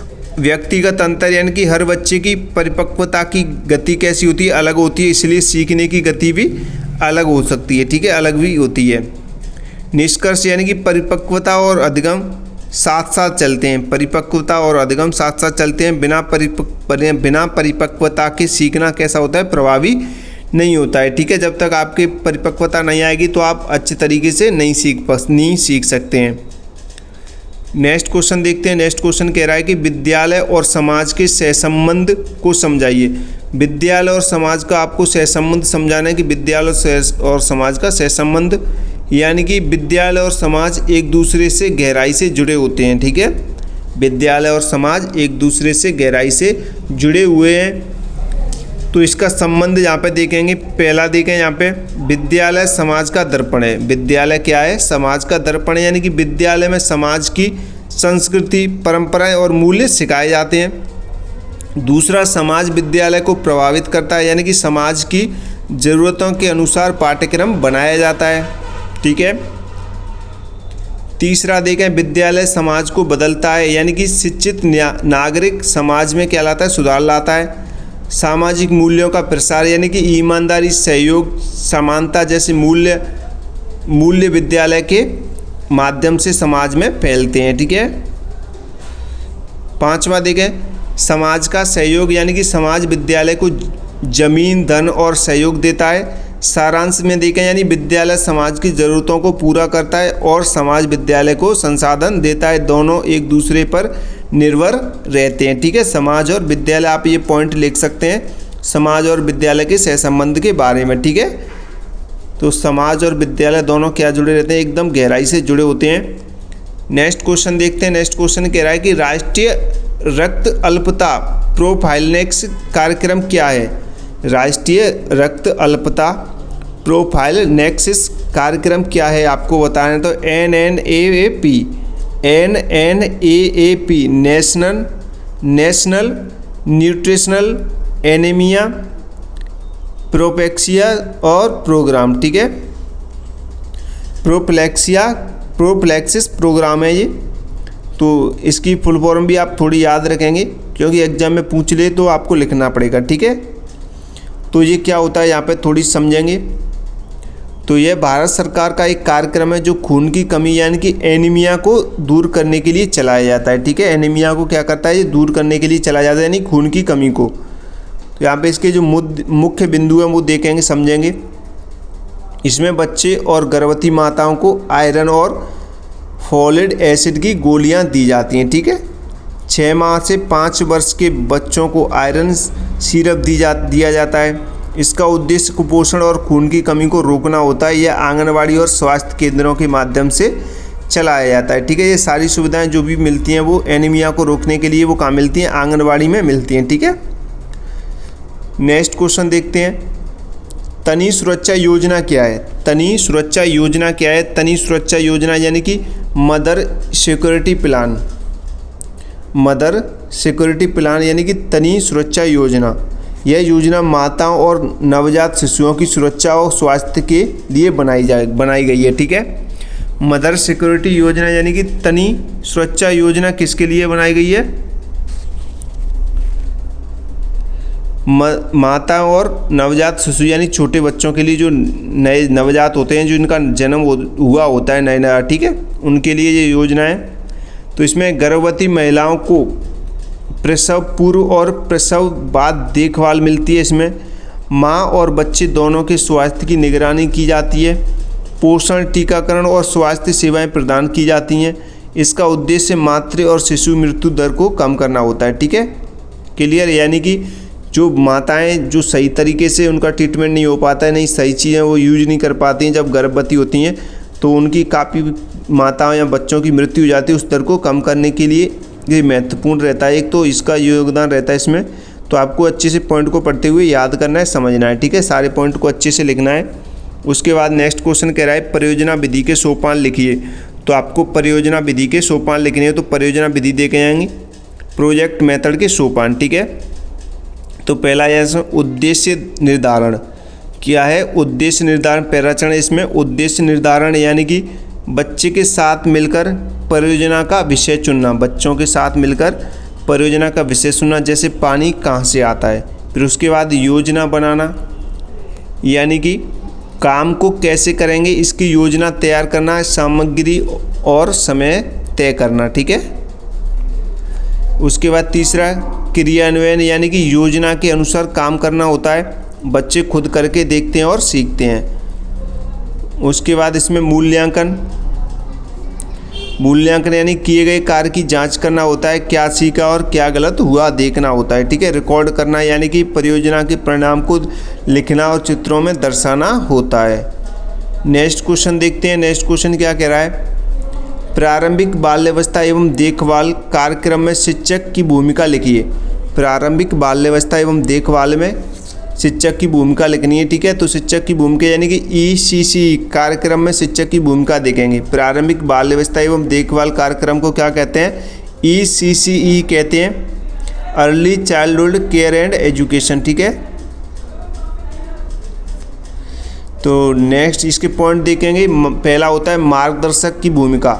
मार्गदर्शक की भूमिका यानी बच्चों को सही दिशा में सीखने में मदद करना होता है। दूसरा पोषण और स्वास्थ्य ध्यान, यानी कि बच्चों के खाने पीने और स्वास्थ्य का ध्यान रखना होता है। सुरक्षित वातावरण बनाना, यानी बच्चों को शारीरिक और भावनात्मक रूप से सुरक्षित रखना होता है इसमें।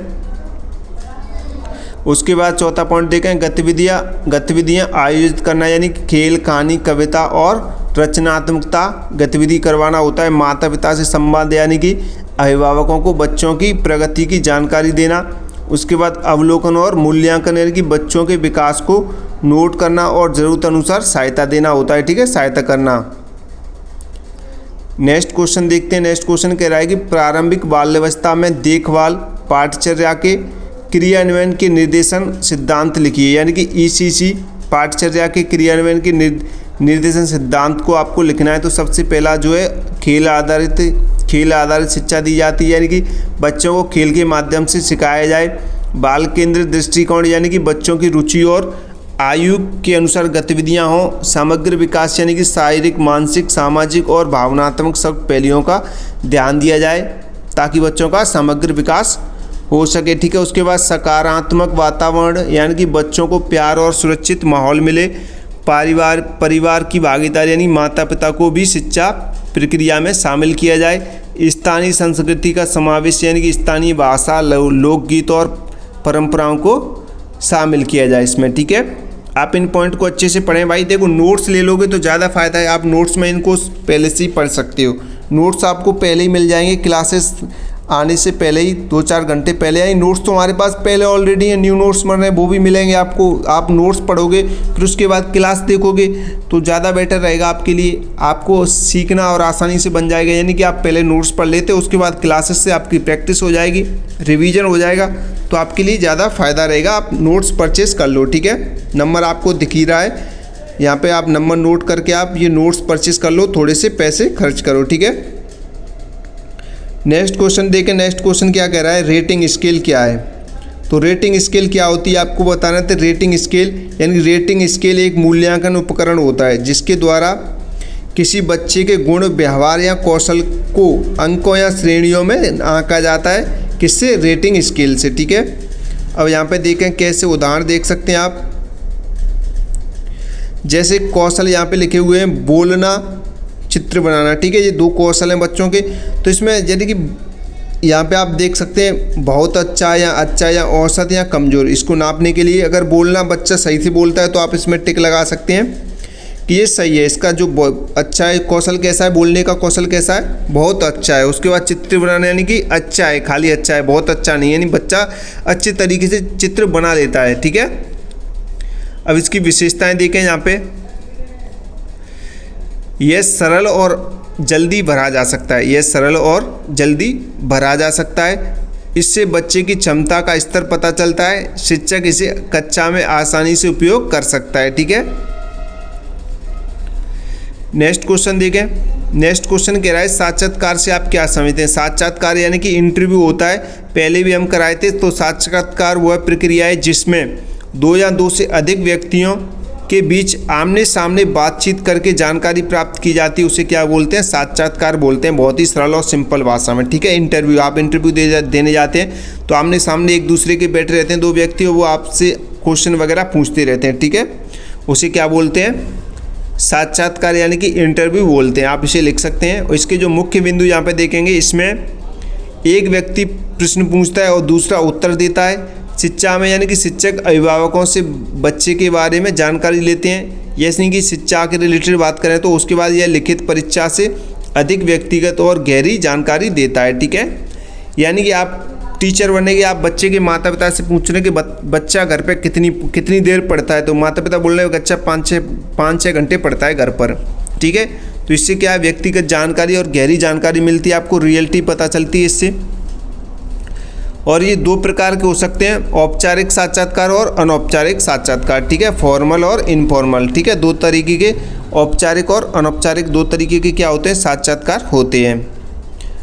नेक्स्ट देखते हैं, अभिभावक शिक्षक संघ की असफलता के कारण लिखिए। अभिभावक शिक्षक संघ की जो भी असफलता के कारण है वो आपको लिखने हैं। ठीक है, अभिभावक और शिक्षक संघ यानी कि पीटीए जो मीटिंग होती है उसमें जो शिक्षक और अभिभावक बच्चों के बारे में बात करते हैं तो उनकी जो असफलता के कारण है वो लिखने हैं आपको। ठीक है, कि शिक्षक और अभिभावक यानी माता पिता किस तरीके से नहीं मिल पाते हैं, उनका जो वार्तालाप है वो क्यों नहीं हो पाता है, वो आपको समस्या यानी असफलताएँ लिखनी है। तो यहाँ पर देखेंगे अभिभावक शिक्षक संघ की असफलता के कारण यानी अभिभावकों की अनुपस्थिति, काम और व्यवस्था के कारण अभिभावक बैठकों में नहीं पहुंच पाते हैं। ठीक है, बैठकों में नहीं आते हैं। जो स्कूलों में बैठकों होती हैं माता पिता बच्चों के माता पिता के संग, उसमें काम की वजह से माता पिता नहीं आ पाते हैं। ज़्यादातर जो माता पिता होते हैं वो गांव के होते हैं, वो कामों में बिजी रहते हैं। ठीक है, किसान परिवार के होते हैं इसलिए।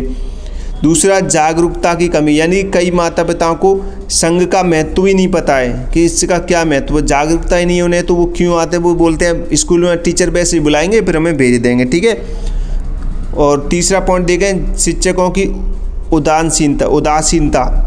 उदासीनता यानी कि कुछ शिक्षक संघ को महत्व नहीं देते हैं। एक शिक्षक की भी लापरवाही रहती है, वो इम्पोर्टेंस नहीं देते हैं इसको। उसके बाद चौथा, संवाद की कमी रहती है यानी शिक्षक और अभिभावक के बीच सही संवाद नहीं हो पाता है। ठीक है,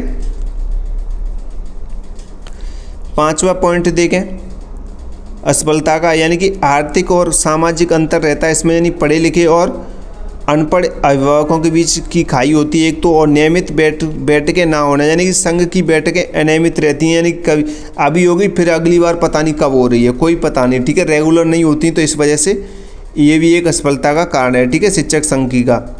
तो यहाँ पे नेक्स्ट क्वेश्चन देखते हैं, सीखने में मनोवृत्ति का नियम बताइए। सीखने में मनोवृत्ति यानी सीखने में मनोवृत्ति का नियम यहाँ पे एटीट्यूड का आपको अर्थ बताना है सीखने में। ठीक है, तो ये नेम थॉर्नडाइक का है। ठीक है, ये जो सीखने में मनोवृत्ति का जो नेम है वो किसका है, थॉर्नडाइक द्वारा दिया गया था। ये थॉर्नडाइक का नेम है। तो नेम देखेंगे, जब बच्चे या व्यक्ति की किसी कार्य को करने की मानसिक तैयारी और इच्छा होती है तो वह उसे आसानी से और खुशी से सीखता है, लेकिन यदि मन तैयार नहीं है तो सीखना कठिन और अप्रिय लगता है। ठीक है, तो ये सीखने में मनोवृत्ति का नियम है। अब इसे सरल और भाषाओं सीखें, सरल उदाहरण से सीखें। सरल तरीके से सीखेंगे। यदि बच्चा खुशी से चित्र बनाना चाहता है तो वह जल्दी सीखेगा, यदि उस पर ज़बरदस्ती की जाए तो वह नहीं सीखेगा। क्लियर? आपसे किसी चीज़ के बारे में ज़बरदस्ती किया जाएगा कि इस काम को करना ही है, आपका उसमें इंटरेस्ट नहीं है तो आप उसे नहीं करोगे। ठीक है? क्लियर? निष्कर्ष में देखें, सीखने के लिए बच्चे की रुचि और इच्छा होना सबसे ज़रूरी होता है। ठीक है? अगर आपको 90+ बनानी है डीएलएड में तो आपकी इच्छा है, आप नोट्स लेंगे तो ले सकते हैं। अगर आपको 90+ बनानी है, नहीं तो आप ज़बरदस्ती से नहीं लेंगे। मैं आपको कह रहा हूँ कि आप क्लास को अच्छे से देखें, समझें। अगर आपको इंटरेस्ट है कि नहीं मुझे तो 90+ बनानी है, तभी आप इसे अच्छे से देखेंगे। अगर आपको नहीं स्कोर अच्छा करना है, नहीं अच्छे नंबर से पास होना है, तो आप क्यों इसे अच्छे से देखेंगे, जल्दी से स्किप करके जाएंगे। ठीक है? आप समझ रहे हैं अब मैं क्या कह रहा हूँ? बस यही मतलब है इसका। क्लास को लाइक करें भाई, जो भी बच्चा लाइक नहीं किया अब तक लाइक कर दो सभी बच्चे, और कमेंट कर दो, प्यारी प्यारी सी कमेंटें करो और लाइक करो। ठीक है? नेक्स्ट क्वेश्चन देखें। नेक्स्ट क्वेश्चन कह रहा है शाला पूर्व तैयारी की रचनात्मकता गतिविधियां लिखिए। शाला पूर्व तैयारी की आपको रचनात्मक गतिविधियां लिखनी है। शाला पूर्व यानी विद्यालय से पहले जाने से पहले। ठीक है? विद्यालय में एडमिशन लेने से पहले जो रचनात्मकता कार्य करते हैं आप लोग, गतिविधियां करते हैं, वो आपको लिखनी है। तो कौन सी गतिविधियां रहती हैं आपकी रचनात्मकता में, यानी शाला पूर्व तैयारी की रचनात्मक गतिविधियां। ठीक है? शाला यानी कि विद्यालय, स्कूल को ही शाला बोलते हैं, विद्यालय को ही शाला बोलते हैं। ठीक है? तो पूर्व यानी कि पहले, यानी कि विद्यालय जाने से पहले की तैयारी। कौन सी तैयारी? रचनात्मक तैयारी। ठीक है? तो सबसे पहले क्या करते हैं बच्चे, उसमें चित्रकारी यानी कि रंगों से चित्र बनाना और रंग भरना एक तो। दूसरा मिट्टी के लिए कार्य यानी मिट्टी से विभिन्न आकृतियाँ बनाना। कागज़ कला यानी कि ऑर्गेमी, कागज़ काटना और चिपकाना। ठीक है? ये सारी एक्टिविटी करते हैं बच्चे विद्यालय जाने से पहले। संगीत और लय यानी कि ताली बजाना, लोकगीत गाना। ठीक है? उसके बाद नाटक और भूमिका निभाना यानी घर घर खेलना और दुकानदार बनना। आपने बहुत खेला हुआ घर घर अपने बचपन में, और दुकानदार भी बने होंगे, जैसे खाली पन्नियों को लेकर दुकान पे पत्थर से थोड़ा सा ठोक ठोक के। हम भी ऐसा करते थे बहुत जब छोटे थे हम, तो आपने भी किया होगा ये सारी चीज़ें। ठीक है? ये सारी चीज़ें वही हैं जो आप पहले कर चुके हैं, बस ये है कि हमें कुछ चीज़ें ध्यान रहती हैं, कुछ नहीं रहती हैं। उसके बाद कहानी बनाना, चित्रों को देखकर कहानी सुनना। मैं एक चीज़ और आपको बता दूं, जितने भी बच्चे गांव के होंगे ना, उनको ये सारी चीज़ें पता होंगी जो उन्होंने की हैं, जो भी एक्टिविटी की हैं। लेकिन जो बच्चे शहर के, उन्हें तो पता ही नहीं है क्या होता है क्या नहीं होता है। इसलिए गांव का जो बचपन होता है ना, वो सबसे बेस्ट होता है। गांव का बचपन, गांव के जो बचपन है वो उसकी तो अलग ही बात है। उसके बाद 7वां पॉइंट देखेंगे, प्राकृतिक सामग्री से कला। प्राकृतिक सामग्री से कला यानी कि पत्तियों फूलों से सजावट करना। ठीक है? तो ये कौन सी रचनात्मकता है, गतिविधियाँ हैं बच्चों की। ठीक है? विद्यालय जाने से पहले ऐसे कार्य करते थे बच्चे। रचनात्मकताएं, पहले हमने कोई और गतिविधि कराई थी, ये रचनात्मकताएं। ठीक है? समेकित बाल विकास सेवाओं का संगठन बताइए। समेकित बाल विकास सेवाओं का आपको संगठन बताना है। तो ICDS का संगठन यहाँ पे देखेंगे। तो ICDS एक 3 स्तरीय संगठन है, एक तो राष्ट्रीय स्तरीय, एक राज्य स्तरीय और एक स्थानीय स्तरीय। ठीक है? तो तीनों को समझेंगे। पहले देखेंगे राष्ट्रीय स्तरीय। राष्ट्रीय स्तरीय यानी महिला एवं बाल विकास मंत्रालय द्वारा निर्माण होता है इसका। राज्य स्तरीय यानी कि राज्य सरकार द्वारा क्रियान्वयन और निगरानी होती है। उसके बाद स्थानीय स्तर यानी कि आंगनवाड़ी। इसमें आंगनवाड़ी कार्यकर्ता यानी कि सेवाएं देने वाली मुख्य कड़ी है। सहायिका यानी कार्यकर्ता की मदद करती है। सुपरवाइजर यानी कई आंगनवाड़ियों की निगरानी करता है। ठीक है? सेवाएं यानी कि पोषण, स्वास्थ्य, शिक्षा, टीकाकरण, रेफरल। ठीक है? ये सारी चीज़ें उपलब्ध होती हैं आंगनवाड़ी में। बच्चों के बौद्धिक खेल बताइए। बच्चों के बौद्धिक खेल आपको बताने हैं, जैसे अभी हम आपको कराए थे ये वाला क्वेश्चन पहले। तो बच्चों के बौद्धिक खेल हैं, यहाँ पे देखेंगे बच्चों के बौद्धिक खेल। पहेली यानी कि पजल, टुकड़ों को जोड़कर चित्र बनाना। मेमोरी गेम यानी कि कार्ड उलटकर जोड़े ढूंढना। शतरंज यानी कि लूडो यानी कि सोच समझकर चाल चलना। अंताक्षरी यानी शब्दों की याददाश्त और भाषा का खेल है। वर्ग पहेली यानी कि शब्द भरने का खेल। क्रॉसवर्ड इसमें भरते हैं। ठीक है? क्रॉसवर्ड बोलते हैं वर्ग पहेली। उसके बाद सॉर्टिंग गेम यानी कि रंग, आकार, आकृति के अनुसार वस्तुएं छांटना। संख्या खेल यानी गिनती और जोड़ घटाव के खेल। ठीक है? तो ये सारे कौन से खेल हैं, बौद्धिक खेल हो जाएंगे। आपने अच्छे से समझे, लिखे हैं, पढ़ें। ठीक है? नेक्स्ट क्वेश्चन देखें, बालकों के प्रयोगात्मक खेल बताइए। बालकों के प्रयोगात्मक खेलों के बारे में आपको बताना है। तो प्रयोगात्मक खेल कौन कौन से होते हैं यहाँ पे देखेंगे तो बालकों के प्रयोगात्मक खेल यानी कि प्रैक्टिकल्स गेम्स जिनसे प्रैक्टिकल किए जाते हैं उन देखेंगे। तो प्रयोगात्मक खेल वे खेल हैं जिनमें बच्चे करके देखते हैं और सीखते हैं, ठीक है। करके देखते हैं और सीखते हैं, वो कौन से खेल होते हैं? प्रयोगात्मक खेल होते हैं, ठीक है। जैसे यहाँ पे देखें पानी खेल, पानी खेल यानी कि पानी में वस्तुएं डुबोकर तैरना, डुबाना, देखना, ठीक है ये। फिर उसके बाद रेत खेल यानी रेत में आकृति बनाना। मिट्टी प्रयोग यानी कि मिट्टी से बर्तन, जानवर बनाना, ठीक है। रंग मिलाना यानी दो रंग मिलाकर नया रंग बनाना। बागवानी यानी कि बीज बोना और पौधे उगाते देखना, ठीक है।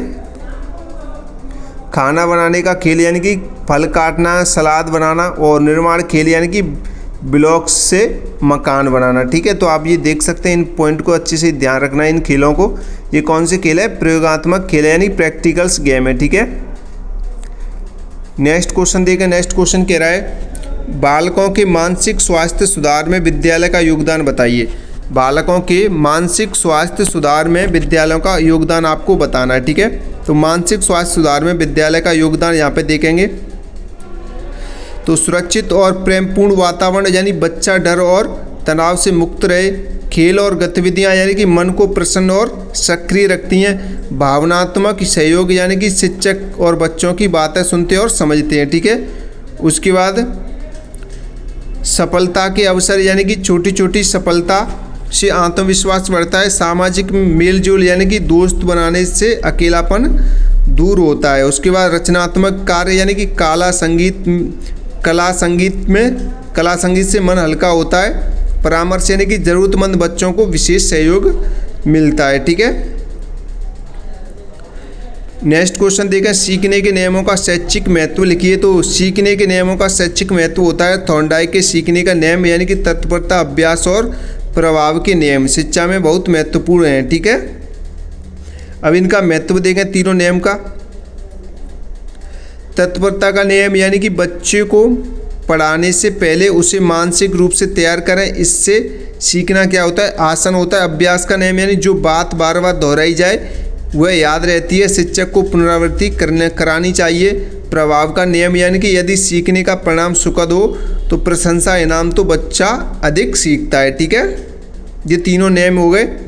उसके बाद शैक्षिक उपयोग देखेंगे यानी कि शैक्षिक उपयोग में यानी शिक्षक पाठ को रोचक बनाएं, बच्चों को प्रोत्साहित दें और नियमित अभ्यास कराएं, ठीक है। क्लियर।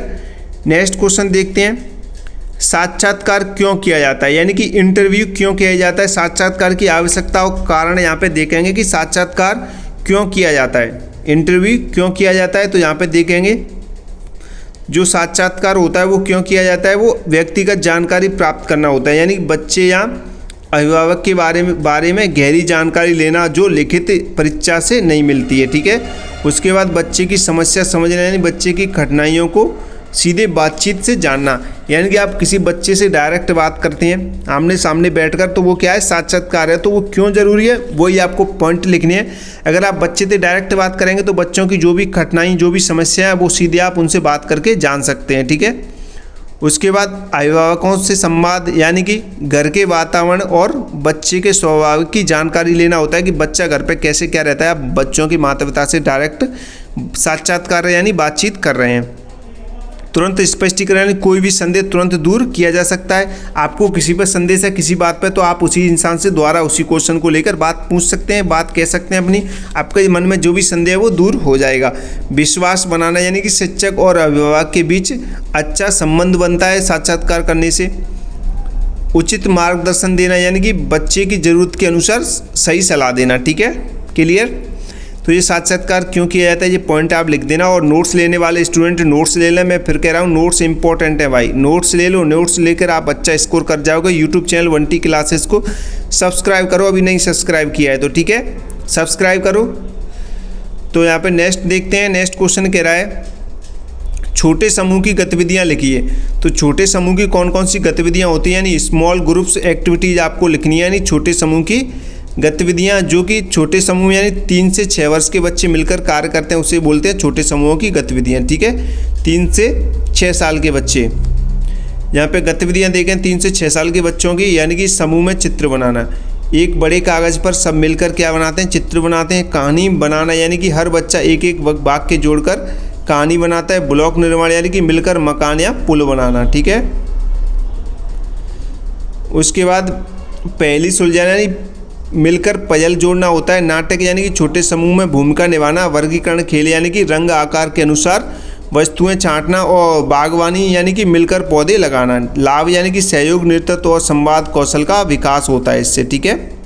ये पॉइंट आप अच्छे से ध्यान रखेंगे। ये छोटे समूह की गतिविधियों के पॉइंट है। एक्टिविटीज, यानी छोटे बच्चे एक समूह में मिलकर क्या करते हैं, ठीक है। एक छोटे से ग्रुप में मिलकर वो कौन कौन सी एक्टिविटीज़ करते हैं वो आपको लिखना था। तो नेक्स्ट क्वेश्चन देखते हैं। नेक्स्ट क्वेश्चन क्या कह रहा है। नेक्स्ट क्वेश्चन कह रहा है कि किंडरगार्टन विद्यालय क्या है। जो किंडरगार्टन विद्यालय है वो क्या है। तो किंडरगार्टन विद्यालय के बारे में आपको यहाँ पे लिखना है। तो यहाँ पे परिचय देखें, किंडरगार्टन विद्यालय, वो किंडरगार्टन जर्मन शब्द है। किंडरगार्टन है वो क्या है, जर्मन शब्द है जिसका अर्थ होता है बच्चों का बगीचा। किंडरगार्टन का क्या मतलब होता है, किंडरगार्टन का बच्चों का बगीचा अर्थ होता है, ठीक है। बगीचा, यानी कि इसकी स्थापना फ्रेडरिक फ्रोवेल ने की थी, ठीक है। 1837 में की गई थी। फ्रेडरिक फ्रोवेल ने इसकी स्थापना की थी, ठीक है। बच्चों का बगीचा, किंडरगार्टन स्कूल की। यहाँ पे जो मुख्य बिंदु यहाँ पे देखेंगे तो यह 3 से 6 वर्ष के बच्चों के लिए विद्यालय होता है। इसमें सिर्फ और सिर्फ 3 से 6 वर्ष तक के विद्यालय, यानी कि बच्चे पढ़ सकते हैं किसमें, किंडरगार्टन विद्यालय में। इसमें खेल, गीत, कहानी और गतिविधियों के माध्यम से सिखाया जाता है। बच्चे पर किसी प्रकार का कोई बोझ नहीं डाला जाता है। इस स्कूल के अंदर, विद्यालय के अंदर उपहार, यानी गिफ्ट्स और व्यवसाय नामक सामग्री से बच्चे सीखते हैं, ठीक है। इसकी विशेषताएं देखें यहाँ पे, तो स्वतंत्र और आनंदपूर्वक वातावरण खेली शिक्षा का माध्यम होता है। इसमें बच्चे की प्रगति का सम्मान है, ठीक है। तो आप इन पॉइंट को अच्छे से ध्यान में रखें। नेक्स्ट क्वेश्चन देखें, शाला पूर्व तैयारी की गतिविधियां लिखिए। शाला पूर्व यानी विद्यालय जाने से पहले जो गतिविधियां हैं, इसमें कोई रचनात्मक गतिविधियां नहीं, सिंपल गतिविधियां पूछें तो आप इसमें कोई सी भी गतिविधियां इसमें लिख सकते हैं, ठीक है। यानी कि पूर्व स्कूल प्रिपरेशन एक्टिविटीज, यानी कि विद्यालय जाने से पहले आपको जो एक्टिविटीज़ करनी होती हैं वो कौन कौन सी हैं। भाषा गतिविधि, यानी कि कविता, कहानी, अक्षर पहचानना, नियम लिखना, ठीक है। उसके बाद गणितीय गतिविधियाँ, यानी कि गिनती, आकार पहचानना, छोटा बड़ा समझना। उसके बाद सूक्ष्म पेशी गतिविधियाँ, रंग भरना, कागज काटना, मोती पिरोना, ये सूक्ष्म गतिविधियाँ हैं। उसके बाद स्थूल पेशीय गतिविधियाँ, यानी कि दौड़ना, कूदना, संतुलन बनाना। उसके बाद स्वयं सहायता कौशल, यानी कि हाथ धोना, जूते पहनना, बस्ता लगाना। सामाजिक गतिविधियाँ, यानी कि मिलकर खेलना, बारी लेना, बांटना। रचनात्मक गतिविधियाँ, यानी चित्रकारी और मिट्टी कार्य, संगीत, ये हम पहले भी करा चुके हैं, ठीक है। नेक्स्ट क्वेश्चन देखें। नेक्स्ट क्वेश्चन कह रहा है कि शिक्षक अभिभावक संघ के 3 उद्देश्य लिखिए। देखो हम पहले कराए थे, उसी के आधार पर आप लिख सकते हैं। शिक्षक अभिभावक संघ के 3 उद्देश्य आपको लिखने हैं। तो इसमें कौन कौन से उद्देश्य, यानी कि अभिभावक और शिक्षक जब मिलते हैं, जो बातचीत करते हैं, तो उनके कौन से उद्देश्य होते हैं उन पर आपको लिखना है। PTA के उद्देश्य लिखने हैं, ठीक है। तो शिक्षक अभिभावक संघ यानी कि TPA के 3 उद्देश्य आपको लिखने हैं। तो यहाँ पे देखेंगे बच्चे के सर्वांगीण विकास में सहयोग। सबसे पहले बच्चे के सर्वांगीण विकास में सहयोग कैसे, घर और विद्यालय दोनों मिलकर बच्चों की प्रगति के लिए काम करें, ठीक है। यानी विद्यालय यानी कि शिक्षक और घर यानी कि पेरेंट्स, आपके माता पिता, जब शिक्षक और माता पिता मिलकर बातचीत करते हैं एक बच्चे की, तो सर्वांगीण विकास में सहायता मिलती है इससे, ठीक है। दूसरा देखें यहाँ पे, शिक्षक और अभिभावक में संवाद। शिक्षक और अभिभावक में संवाद बढ़ाना, यानी कि बच्चे की समस्याओं और प्रगति की जानकारी नियमित रूप से साझा करना होता है, ठीक है। उसके बाद तीसरा देखें, अभिभावकों को जागरूक करना, यानी कि बच्चों की देखभाल, पोषण और शिक्षा के बारे में माता पिता को जानकारी देना होता है। नेक्स्ट क्वेश्चन की तरफ बढ़े। नेक्स्ट क्वेश्चन क्या कह रहा है, तो नेक्स्ट क्वेश्चन देखते हैं। शिक्षक अभिभावक संघ के 3 कार्य लिखिए। शिक्षक और अभिभावक संघ के आपको 3 कार्य लिखने, अभी हमने उद्देश्य बताए थे, अब यहाँ पे आपको कार्य भी लिखने हैं, ठीक है। तो कार्य समझेंगे यहाँ पे।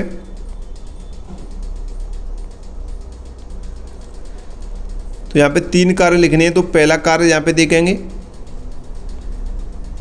नियमित बैठकें आयोजित करना, यानी कि हर महीने या त्रैमासिक बैठक करके बच्चों की प्रगति पर चर्चा करना होता है। दूसरा, विद्यालय कार्यक्रमों में अभिभावकों की भागीदारी, यानी कि खेल दिवस, सांस्कृतिक कार्यक्रम और पोषण कार्यक्रम में माता पिता को बुलाना होता है। ठीक है।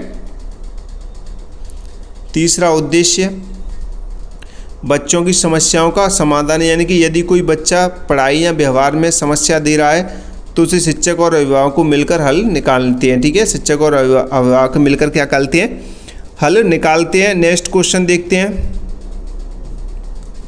नेक्स्ट क्वेश्चन कह रहा है कि सीखने के प्रकार बताइए। सीखने के आपको प्रकार बताने, तो सीखने के प्रकार देखेंगे काइंड्स ऑफ लर्निंग, यानी कि करके सीखना। पहला प्रकार है करके सीखना, यानी लर्निंग बाय डूइंग, करके सीखना। ठीक है। तो सबसे पहले देखते हैं करके सीखना, यानी प्रयोग और अभ्यास से सीखना होता है। ठीक है। प्रयोग और अभ्यास से सीखना होता है। उदाहरण देकर साइकिल चलाना, चित्र बनाना। ठीक है। उसके बाद अनुकरण द्वारा सीखना। अनुकरण द्वारा कैसे, यानी कि दूसरों को देखकर नकल करके सीखना। और उदाहरण देकर बच्चा माँ को देखकर बोलना सीखता है। ठीक है। ये अनुकरण द्वारा सीखना हो जाएगा। उसके बाद प्रयास और त्रुटि से सीखना।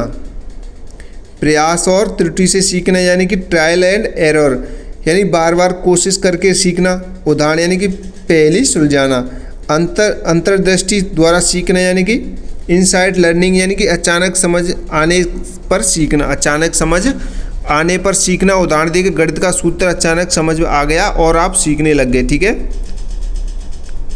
उसके बाद आप देखें पांचवा, अनुबंधन द्वारा सीखना, यानी कि बार बार एक साथ होने वाली घटनाओं से सीखना। उदाहरण देकर घंटी बजने पर भोजन की उम्मीद करना। क्लियर।